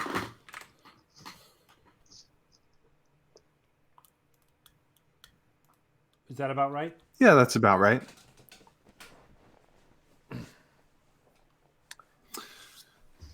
Good. All right. And so we're going to fly. I take it, is that guard point, that bridge point, pretty much dead in the middle of it?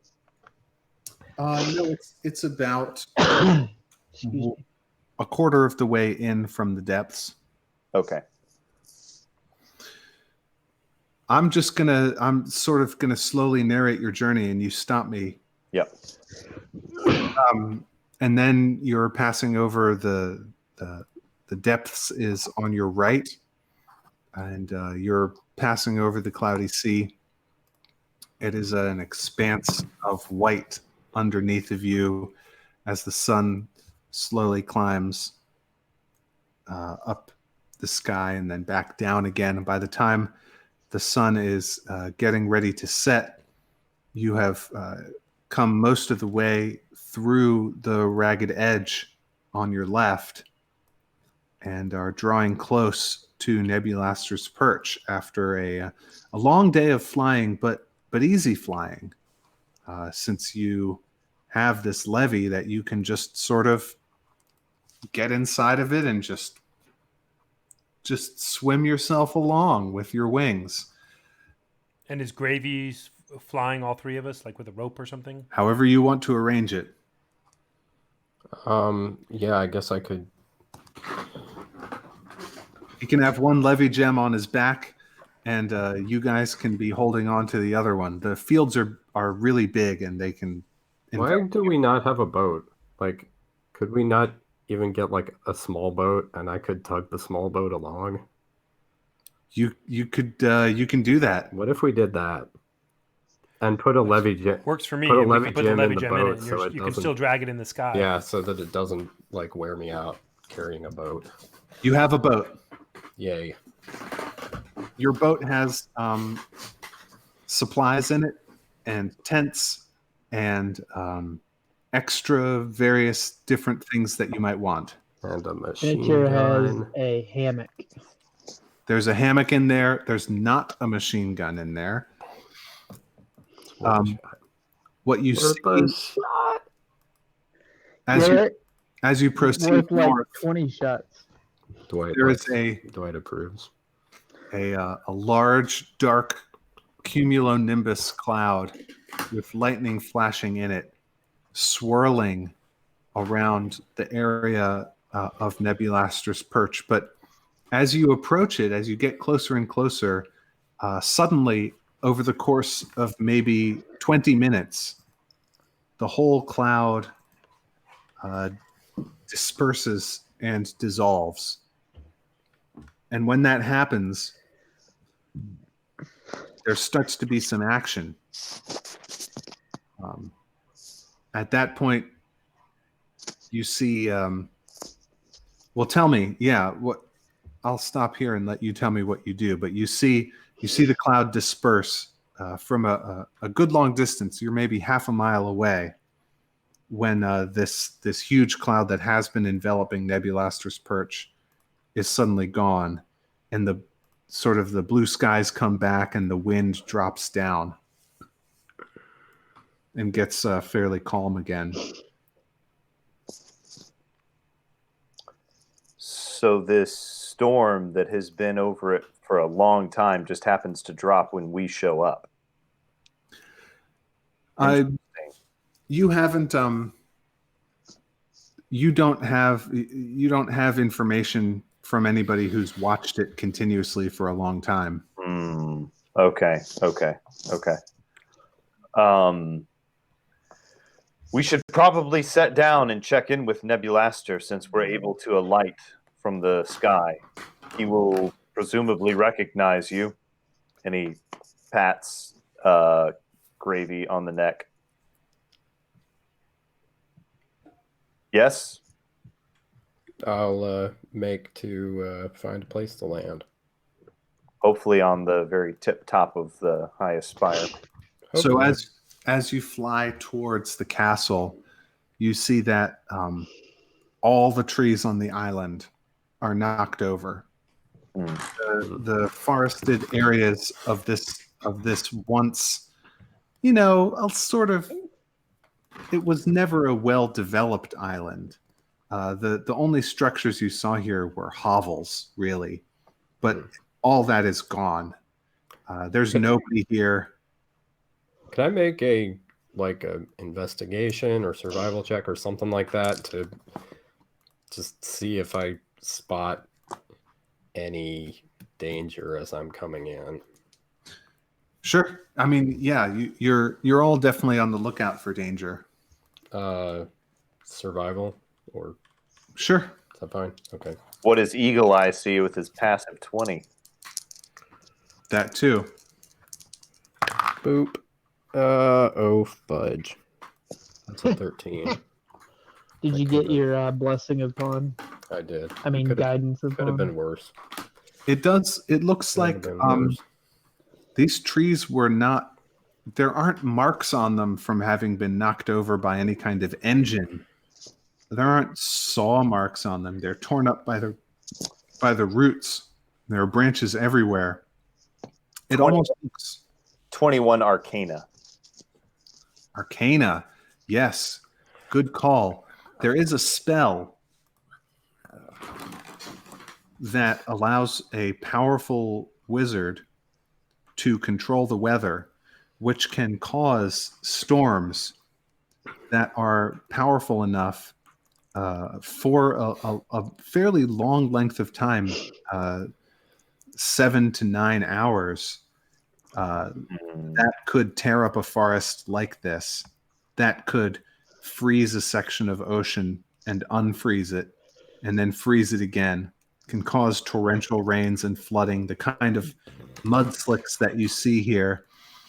It is as though the cloud giant has been using the weather itself as an instrument of war around his castle.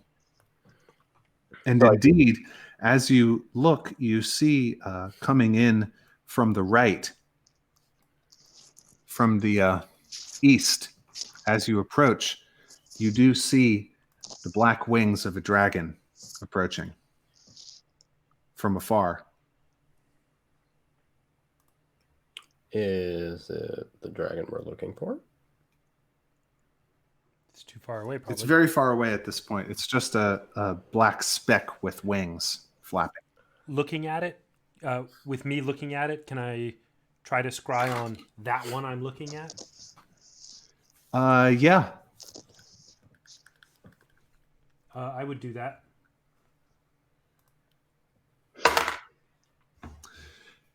It is a black dragon, a very powerful specimen that is flying directly towards Nebulaster's perch. Does it appear to be the one I was looking at before? It does appear to be the same one. Okay. I From its perspective, you can see some boats, ocean-going vessels, crewed by dark elves that are being rowed with great trouble around these ice floes in the same direction as the dragon is going. okay.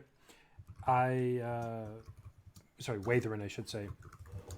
So I'm specifying who I'm appearing as. But Watherin stops, clutches his little. He has a set of things he wears as jewelry, like his little prayer book locket and some other stuff, and stares off into the distance a bit. This is not part of the scrying; it's a little bit of theater. And then to persuade them that he's having some kind of Holy moment. thing. Yeah, and says, in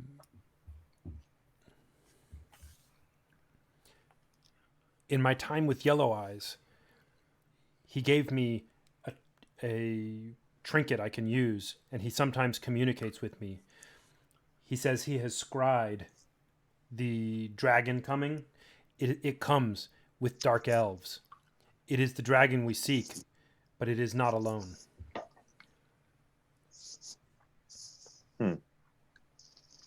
You are close enough can now that you can. I guess see. I have a question. Can I, at the rate that we're going, will I make it to the castle before the dragon does?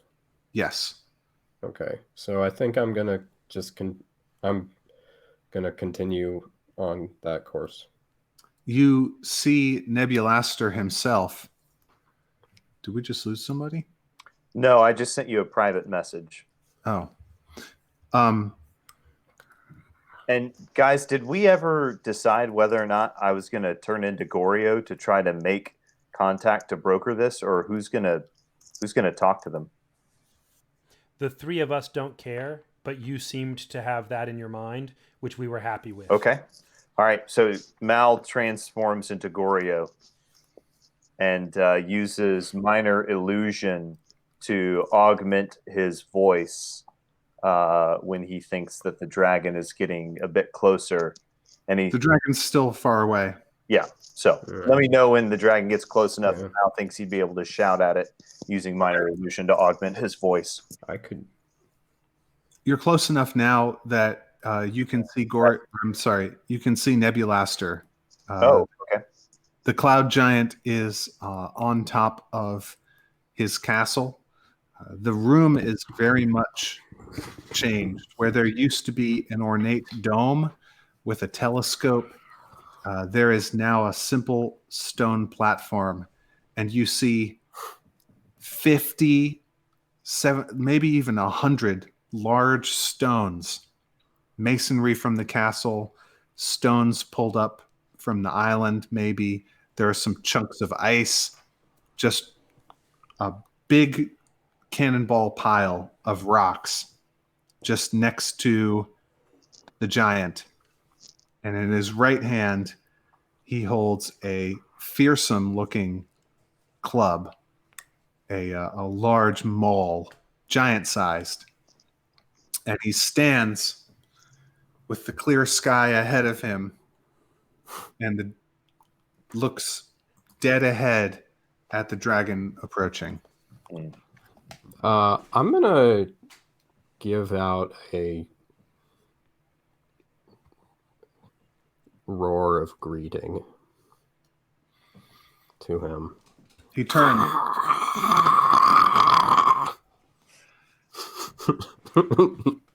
Sounds about as good as my face looks. His voice booms out to you. My friends.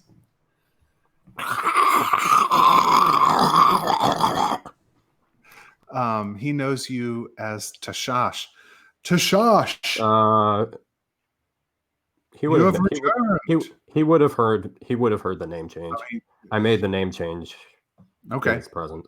Karaok, you have returned. Palor has sent me aid. Don't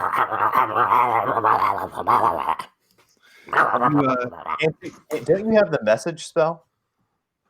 Hmm? Do you have the message spell? No. No. Okay. All right. You arrive at the top of the tower with your boat.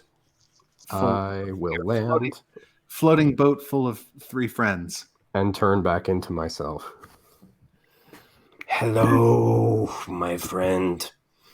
It is good to see you. Yes, we are glad that you are not dead.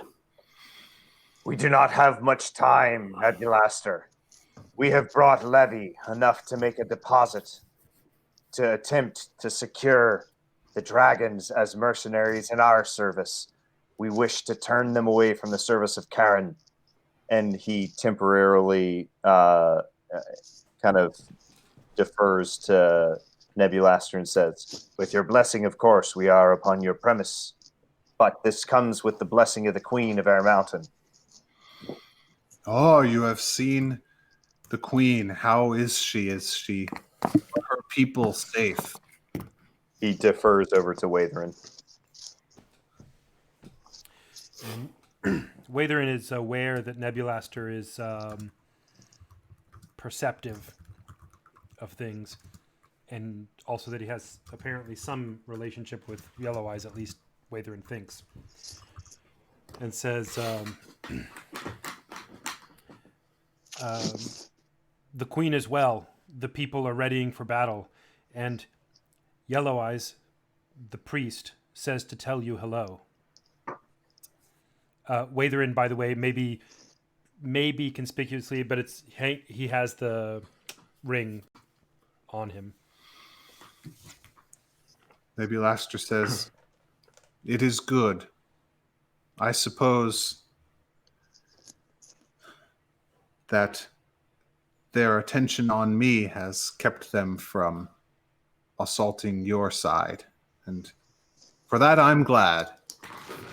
But it is almost time for our little nightly ritual. And he picks up one of the big stones.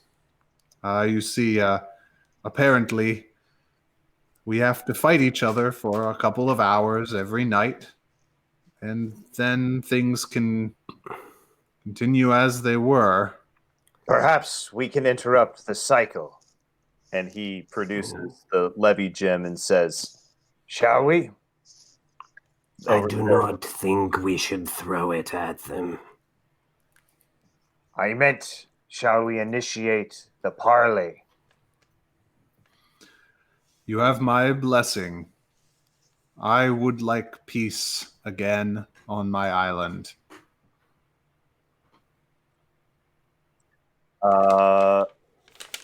Okay. Dragon's getting closer. Yep. Let's go. Well, lad, do your bird thing. I will do my bird thing. And I guess I will fly us out toward the dragon.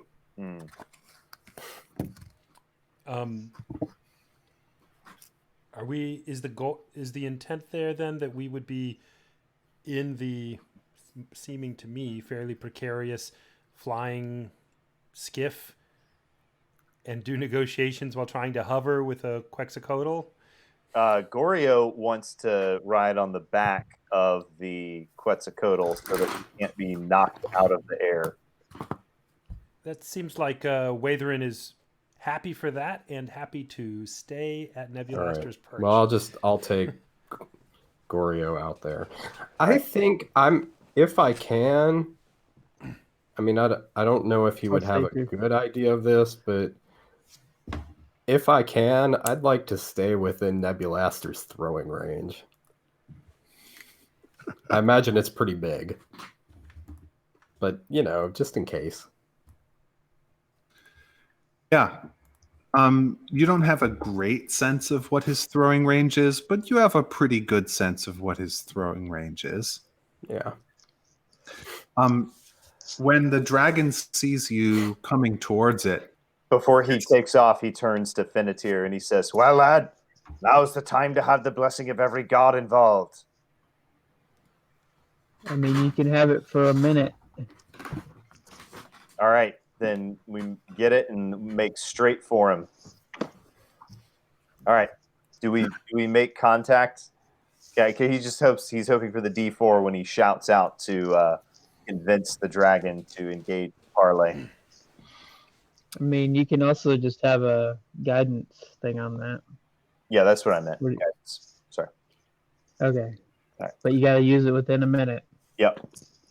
All right, they get up there and Goryo shouts out. We don't know the name of this one. before you come within shouting distance, actually, well, tell me when you start shouting at it. So presumably there is some sort of range within which minor illusion can be heard. So And you have a horn of silent alarm that it can hear 600 feet away, and only it can hear. yeah, it can hear the alarm. Yeah, so when it's 600 feet away, he'll blast it at the dragon, and then when it gets a little bit closer, namely within a range of, oh gosh, it's only 30 feet. Well, no, that's where you can cast it, but you can hear the distance from a long way away, basically as far as the lion's roar or the beating of drums can be heard. And Watherin, by the way, is scrying on them to overhear. Okay.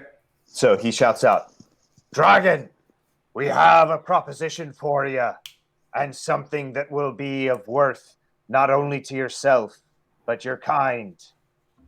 We do not engage this lightly. It will be worth your while."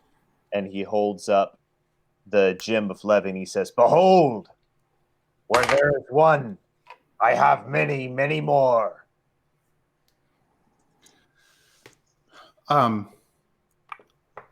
The dragon flies towards you without responding. It's coming straight at you. Do I need to make any kind of persuasion check or anything? I'm not asking you to make that check quite yet. Okay. If you do, I will aid. Hey, Matt, just for me to picture, tell me what the size difference is between the dragon and the Quetzalcoatl. The dragon is huge. What size is the And the Quetzalcoatl? Quetzalcoatl is... Either large or huge. Let me see. It's in here somewhere. I'm just trying to get a picture in my mind. Oh, here we go. I am also huge. So they are roughly the same general size. Okay. I think the dragon is Same order of magnitude. same order of magnitude. I am 500 pounds, 35-foot wingspan, 20-foot long neck, and 20-foot long beak. They're very different shapes. The dragon is more sturdily built, with horns and scales and sharp things coming off it all over the place. Very bony. I think it might be a little smaller, actually. Maybe I'm longer. Yeah, you're like a little longer and more like a hawk or I don't know. A giraffe hawk. Cool. A giraffe hawk. So What do you get when you combine a dinosaur with a lizard? both of you make me a wisdom saving throw. The dragon flies up to about 100 feet away from you, and then it rears up and it hovers in place for a second and roars at you. That's a 20 for me. Do we get the D4 on this? Or Yeah, no? it hasn't been a minute yet. Okay. Boop. Oh, The next- natural 20. So 23 for me. I got a 26. Okay. 20, no, wait, 25, but a natural 20. The dragon, you're not scared by this dragon. It's trying to chase you off and frighten you. Intimidate me. But I will roar back at it.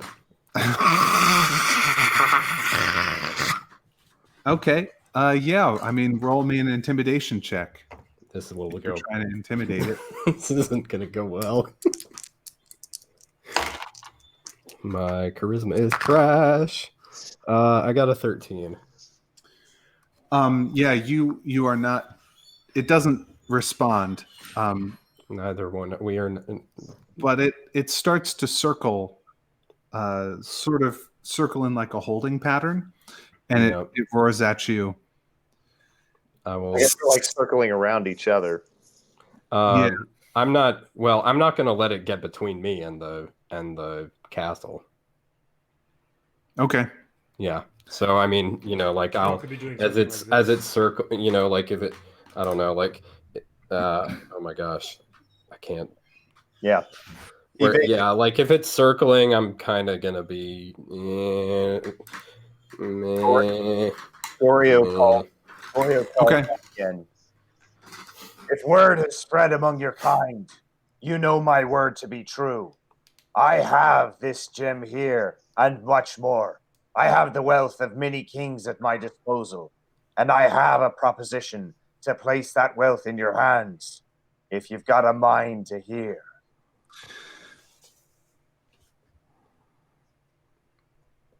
Let us talk.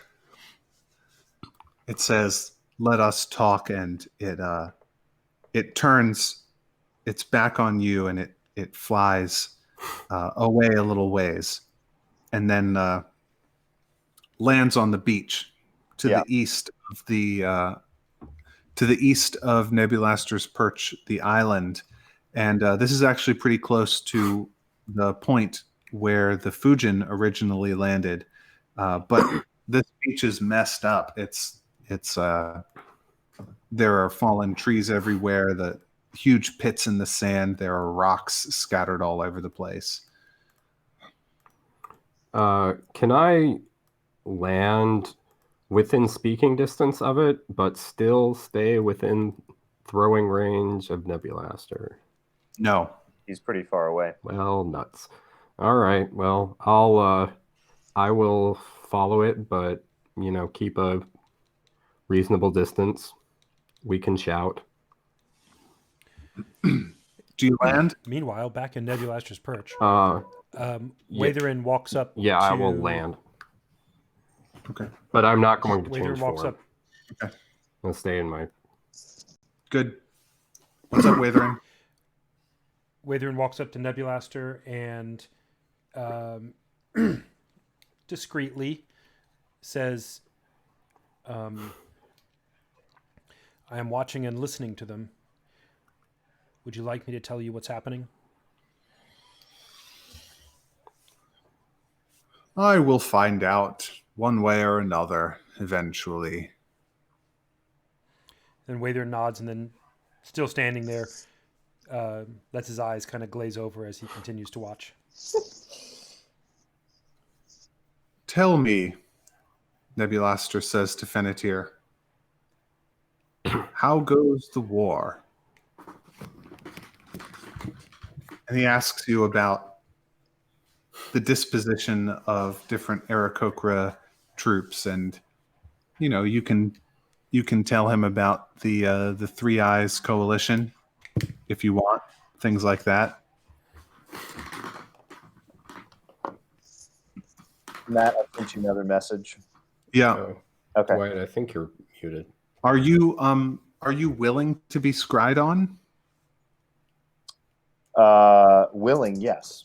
I don't mind. If you're willing, then there's no impediment to you, to him scrying on you. There's no need to roll anything. Yep. And I mean, unless he's trying to hide the spell, the text of the spell is not clear about whether the person being scryed on knows that they're being scryed on. I wish it was. But I presume that Watherin is not. Oh, actually, Watherin is trying to hide it from you. Whether they're being scrawled. I'm willing for this to be a contested Arcana check between Watherin and Malmer. Also, I was going to ask, can I see them like over the edge? Can I see where they are? I'll just scry on the space on the place then. Okay. Well, then there's no way he could detect that. Okay. So unless he can detect invisible, because there is actually an invisible sensor that is watching. Just to say, right. Like, I guess if you can detect invisible, they would see some kind of magical ball or something. Yeah, something like True Sight would reveal that. Okay. Anyway, just so Gorio walks away from the Quetzalcoatlus and over to the dragon and says, "Karen has provided an opportunity for you to profit in this war. I know your kind. You're wise and proud. You're not her dogs or her slaves. You go where the wealth is. You do what's best for yourself.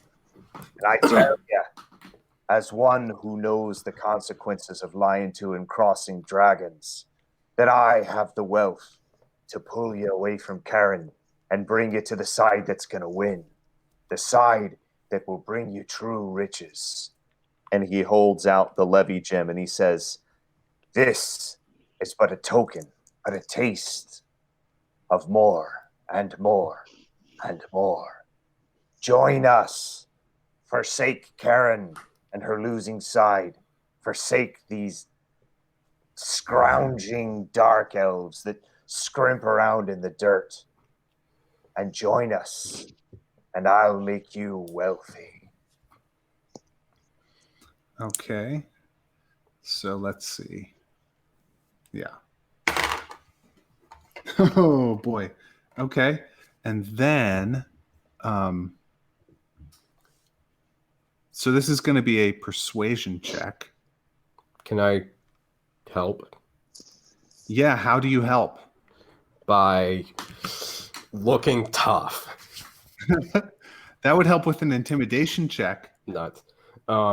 But like he might win the war. Persuasion. Like really tough, Yes, like a war winner. I'm gonna be Okay.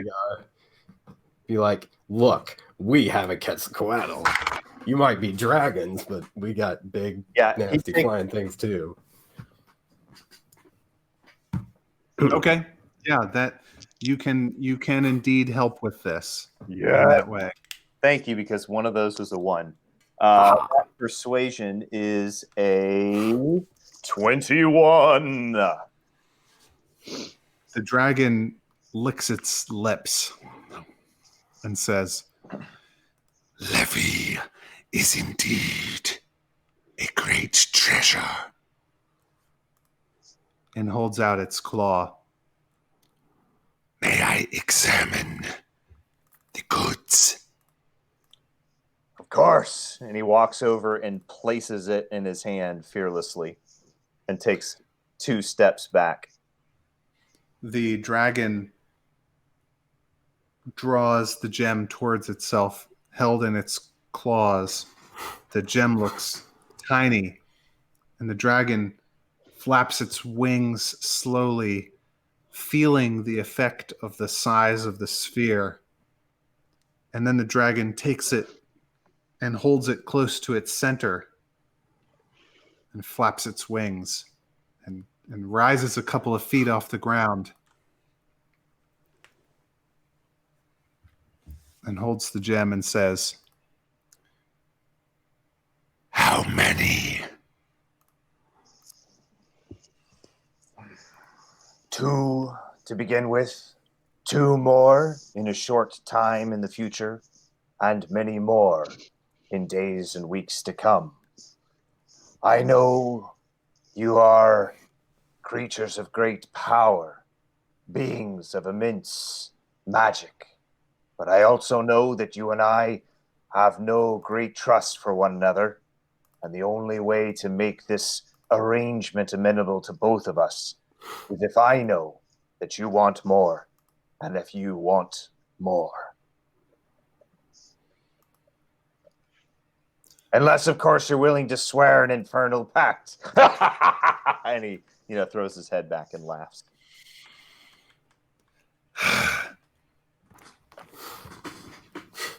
No mortal is the master of a black dragon. Indeed. Not a master, but an ally. We wish to hire your services as mercenaries. And what do you require? We require you to forsake the service of Karen and to help us in the liberation of Nebulaster's Perch against the Dark Elves. At that time, you would become assets in the battlefield, in alliance with the Aarakocra at our mountain, and the allied forces of Oberon. I'm gonna turn. I'm gonna turn back into me, and Karak walks up next to. Karag walks up next to Mal and looks up at the dragon and says, I am a hunter, much like you. This one does not speak plainly, so I will. We want bodies. We want blood. You kill the Dark Elves, and you kill the Karenites, and you rid this land of their presence alongside of us, and you will be paid. Bring us blood, we will bring you levy.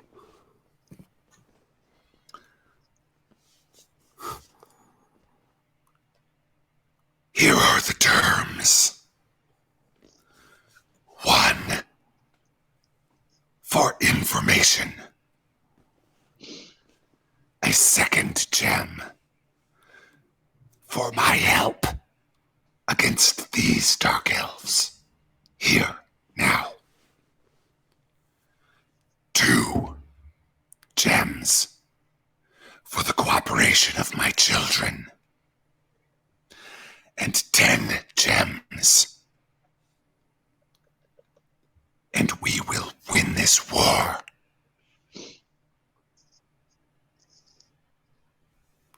These are amenable terms. 14 in all.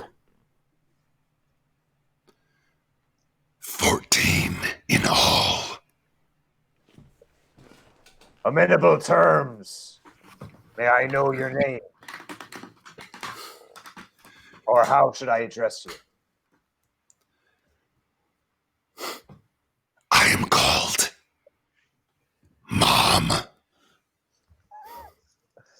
Well then, Mom, your terms are Fair. amenable, and we agree to them. Please receive this first gem as the first of many and the beginning of our relationship. This gem. Is this the gem for information or for help? This is the gem for help with Nebulaster at first. And he produces the second gem. And this is the gem for information. And he hands both of them to her.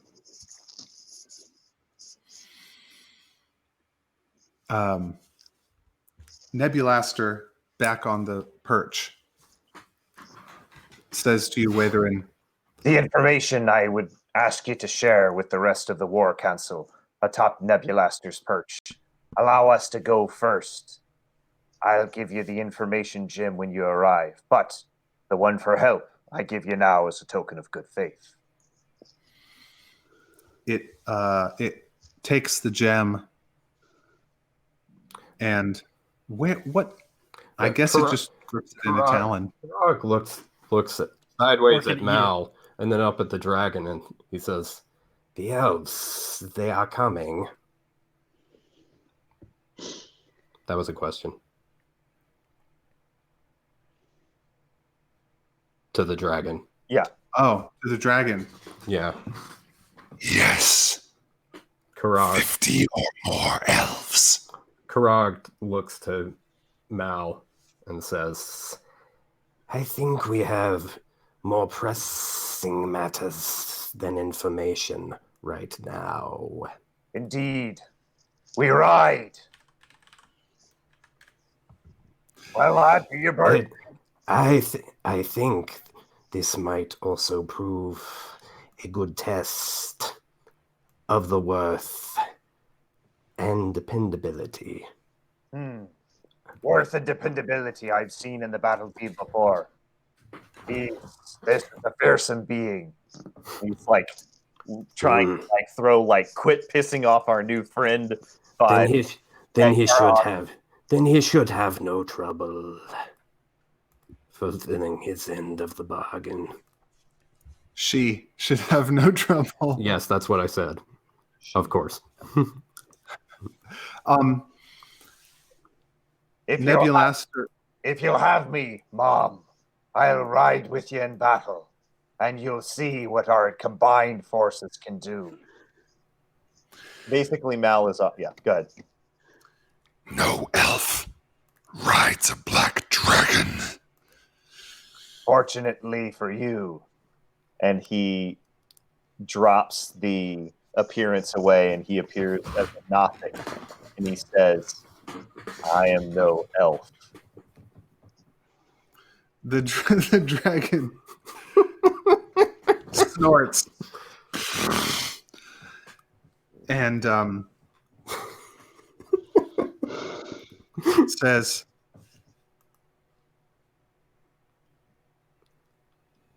Hunter. Lizard man. Yes. As a token of my good faith, I will give you this for free. You have not much time. The lady comes. Even now she approaches. Her power and mine, together with the elves, is sufficient to overthrow the cloud giant. And soon after, Air Mountain itself.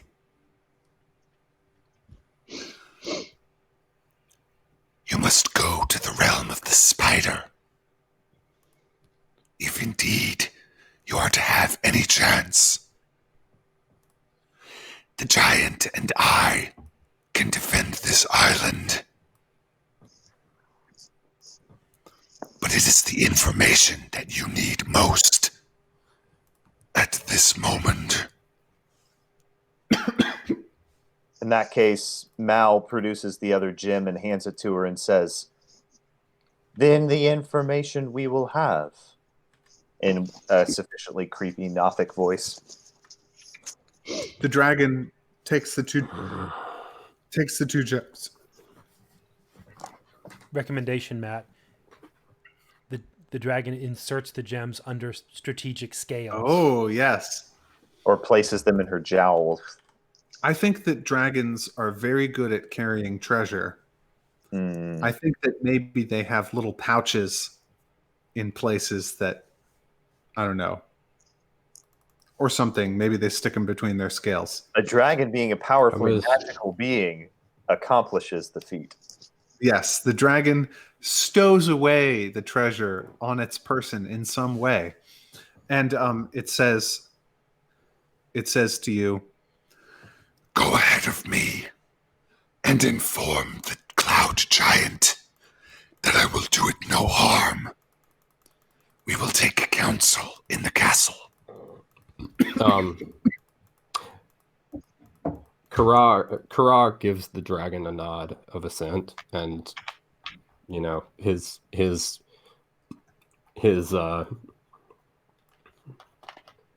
his like body language, flicking of the frill, etc., would indicate acceptance and satisfaction of the dragon's token of goodwill.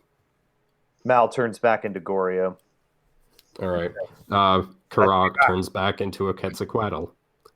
And they ride. Back at the castle, Nebulaster, hearing presumably from Watherin the terms of the arrangement. Okay. Works for me. Just as they're talking on the beach, Nebulaster says to you, I cannot say that I like this bargain. It may win us this battle with the forces of evil, but it may make the next battle in the war that much harder. Oberon forbid, but it's not up to me. To give a great, heavy beast such as this the means with which to construct a lair in the cloudy sea itself, the future is most perilous. You can still tell your friends to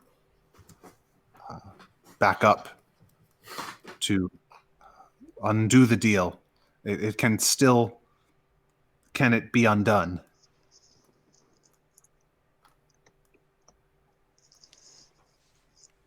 I don't know. When the dragon arrives, Nebulaster looks at... Watherin says, they have purchased 2 things. Paid in full. The exchange is complete. They have not yet bought everything the dragon proposed.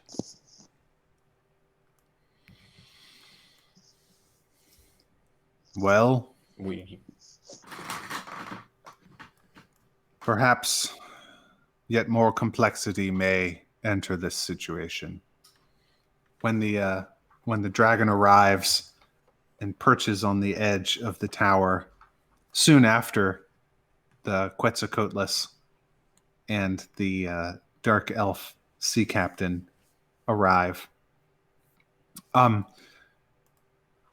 cloud giant looks at the dragon with undisguised loathing, says, "You foul, treacherous beast.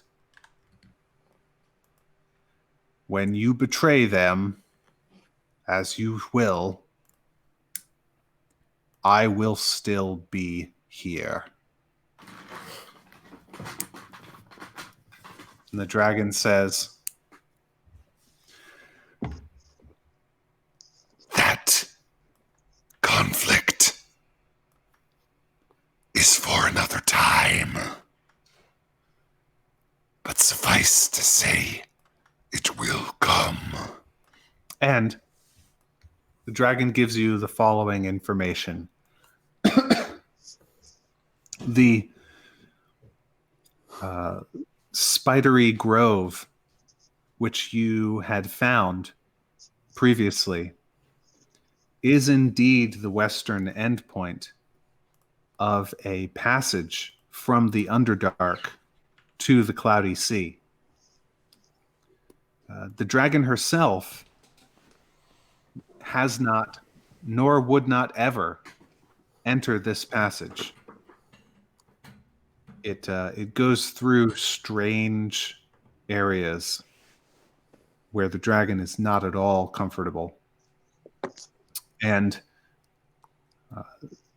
in some way, the dragon thinks spiders are very important to how this this passageway functions. she's not entirely sure what it is, but everywhere that Karen opens up a passage like this, spiders arrive first and make webs, and then the passage opens. And when the passage closes, the spiders go away. There is something about these spiders that makes the whole thing possible. 24 arcana based on that information that you can tell me later. The dragon's description fits of the space through which the passageway extends, fits descriptions that you have read in dusty tomes and heard legends about of the Feywild.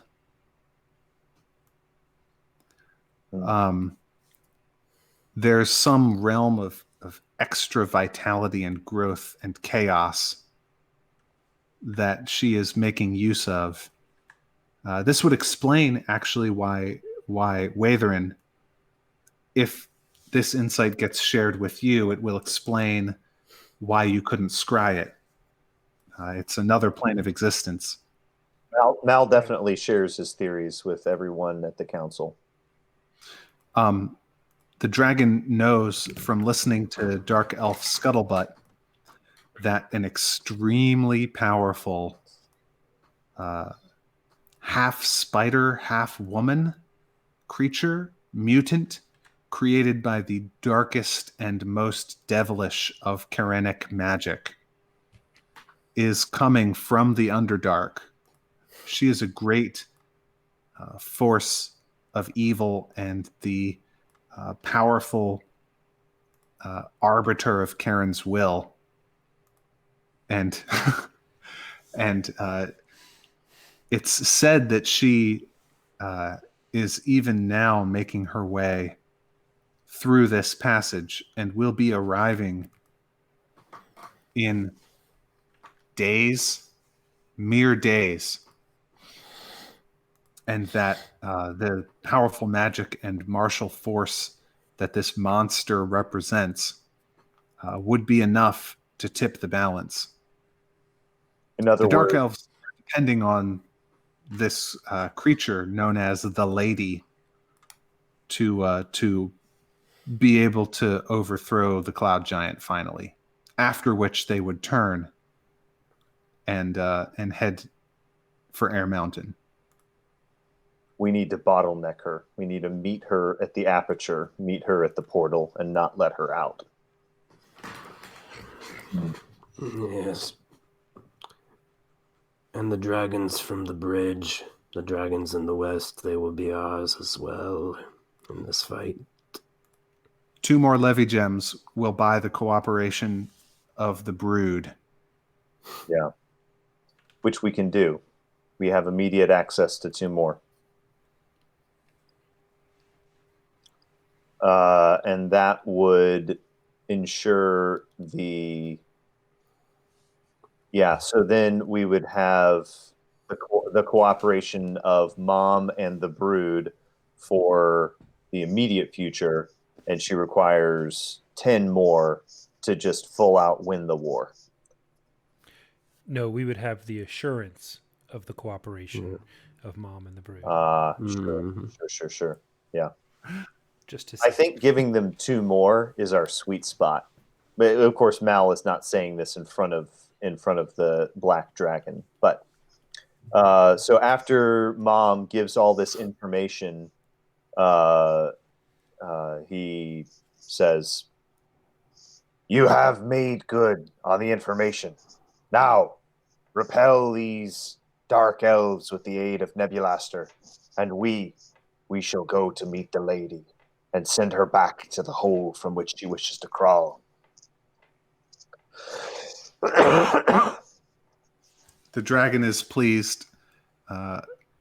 You get the sense that it doesn't really want to fight a cloud giant. Dragons are flying creatures, and cloud giants can sort of make hurricane winds just kind of happen, and hailstorms and lightning. It's not a great matchup. It hasn't been going super well. So she goes off.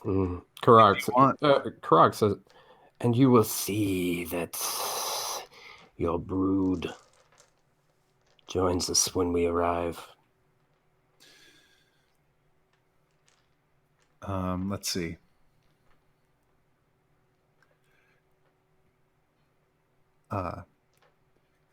Give me but a few moments, and my brood will be made aware of the new arrangements. Good.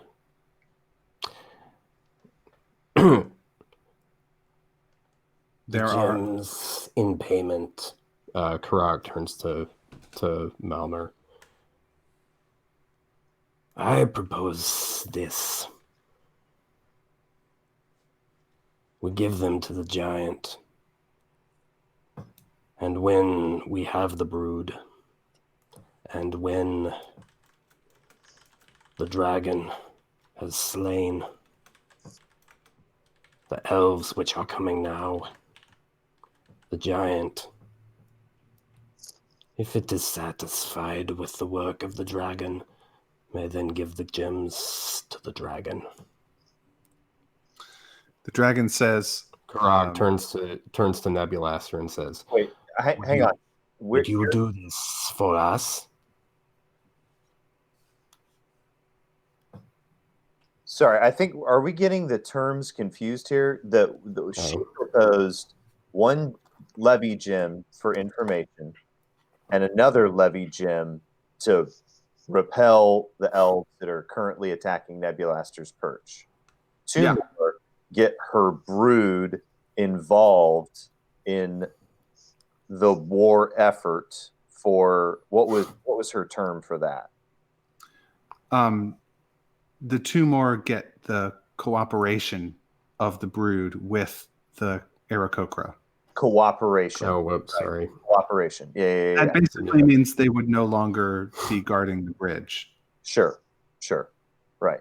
So, and they're cooperating. They're not necessarily going out and winning battles for us, but they're not fighting us. They're doing maybe moderate favors, but nothing like terribly battle related. So she said no. She said we would. I asked her if we would have the brood to fight the spider layer, and she said yes to that. Specifically, the spider layer gets us the two more, and then if we want to continue the relationship, I don't remember that. No, I said just now. She was telling us about the. She was telling us you should go fight the spider layer, and I asked her, and we will have your brood. And we will have your brood in this fight. And she said 2 more levy gems. Oh, sure. They're not going in the spider layer, though. Yeah, all they would be doing is flying with us, and we don't need them. That's what I asked her specifically. We'll have your brood support in this fight, and she said yes. She took it as I did. She took this fight as I took it to mean the general conflict, and not the specific entry into the spider layer, which she would not have agreed to if she had taken it that way. Because that could just be that is what an outstanding Karak misunderstanding between the two of them. That is what Karak said and asked for. When Karak makes it plain to the dragon that he expects the dragon makes plain that they had a mere verbal misunderstanding, which can be easily remedied, and the dragon intended to promise no such thing. All right. Karak looks confused and frustrated, and he grumbles about people not saying what they mean. And the dragon has a similar attitude and wishes that Karak had been more specific about the terms that he was proposing. All right. So Mal does, in fact, produce the 2 more levy gems from the store and says, "With these gems, we secure not only your fight here to wipe out the elves that are assaulting Nebulaster's perch and to secure Nebulaster's perch as a safe place for the forces of Oberon and the Free Folk, but the cooperation of your brood in our efforts across the Cloudy Sea. We shall discuss after we meet with the lady further terms. Indeed. Give me the gems, and I will send my message to the brood. He hands them over. She takes them and then flies off a little ways. Out of sight real quick. And then flies back. And those of you who are perceptive will notice that there are a couple of black dragon wormlings who start winging their way across the sky. High up. Little tiny dragons. Flying. To take work back to Big Brother. Perceptive.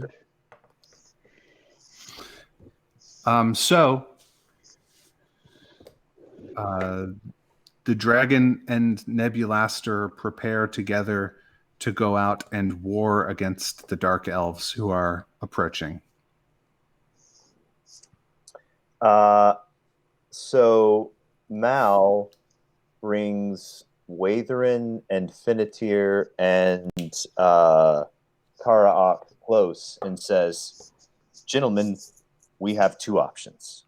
One, we make all haste to meet the lady in battle. The other being that we wait until Mom has engaged with the forces of the Dark Elves. We wait until she has done the majority of her work to subdue them. And then we do our best to get our 4 levy gems back. What say you?" Before answering, Sir Robert interjects very briefly that it's 10:40. Right. Perhaps we should pick up with that question Yes. next time. Watherin thinks deeply for about a week. Watherin commits a week's worth of pondering in the space of 6 breaths. Karag So leaving- stares blankly at Malmer for a week. Leaving our 4 heroes on the battlements, the giant climbs down and with the dragon flapping slowly just over his right shoulder, strides over the ruined island toward the beach, rock in one hand, huge maul in the other hand, to meet the foe. And that is where we will close our Dungeons and Dragons session for tonight. Thank you for joining us. Tune in this same time next week for another exciting episode. And remember, failure is beautiful.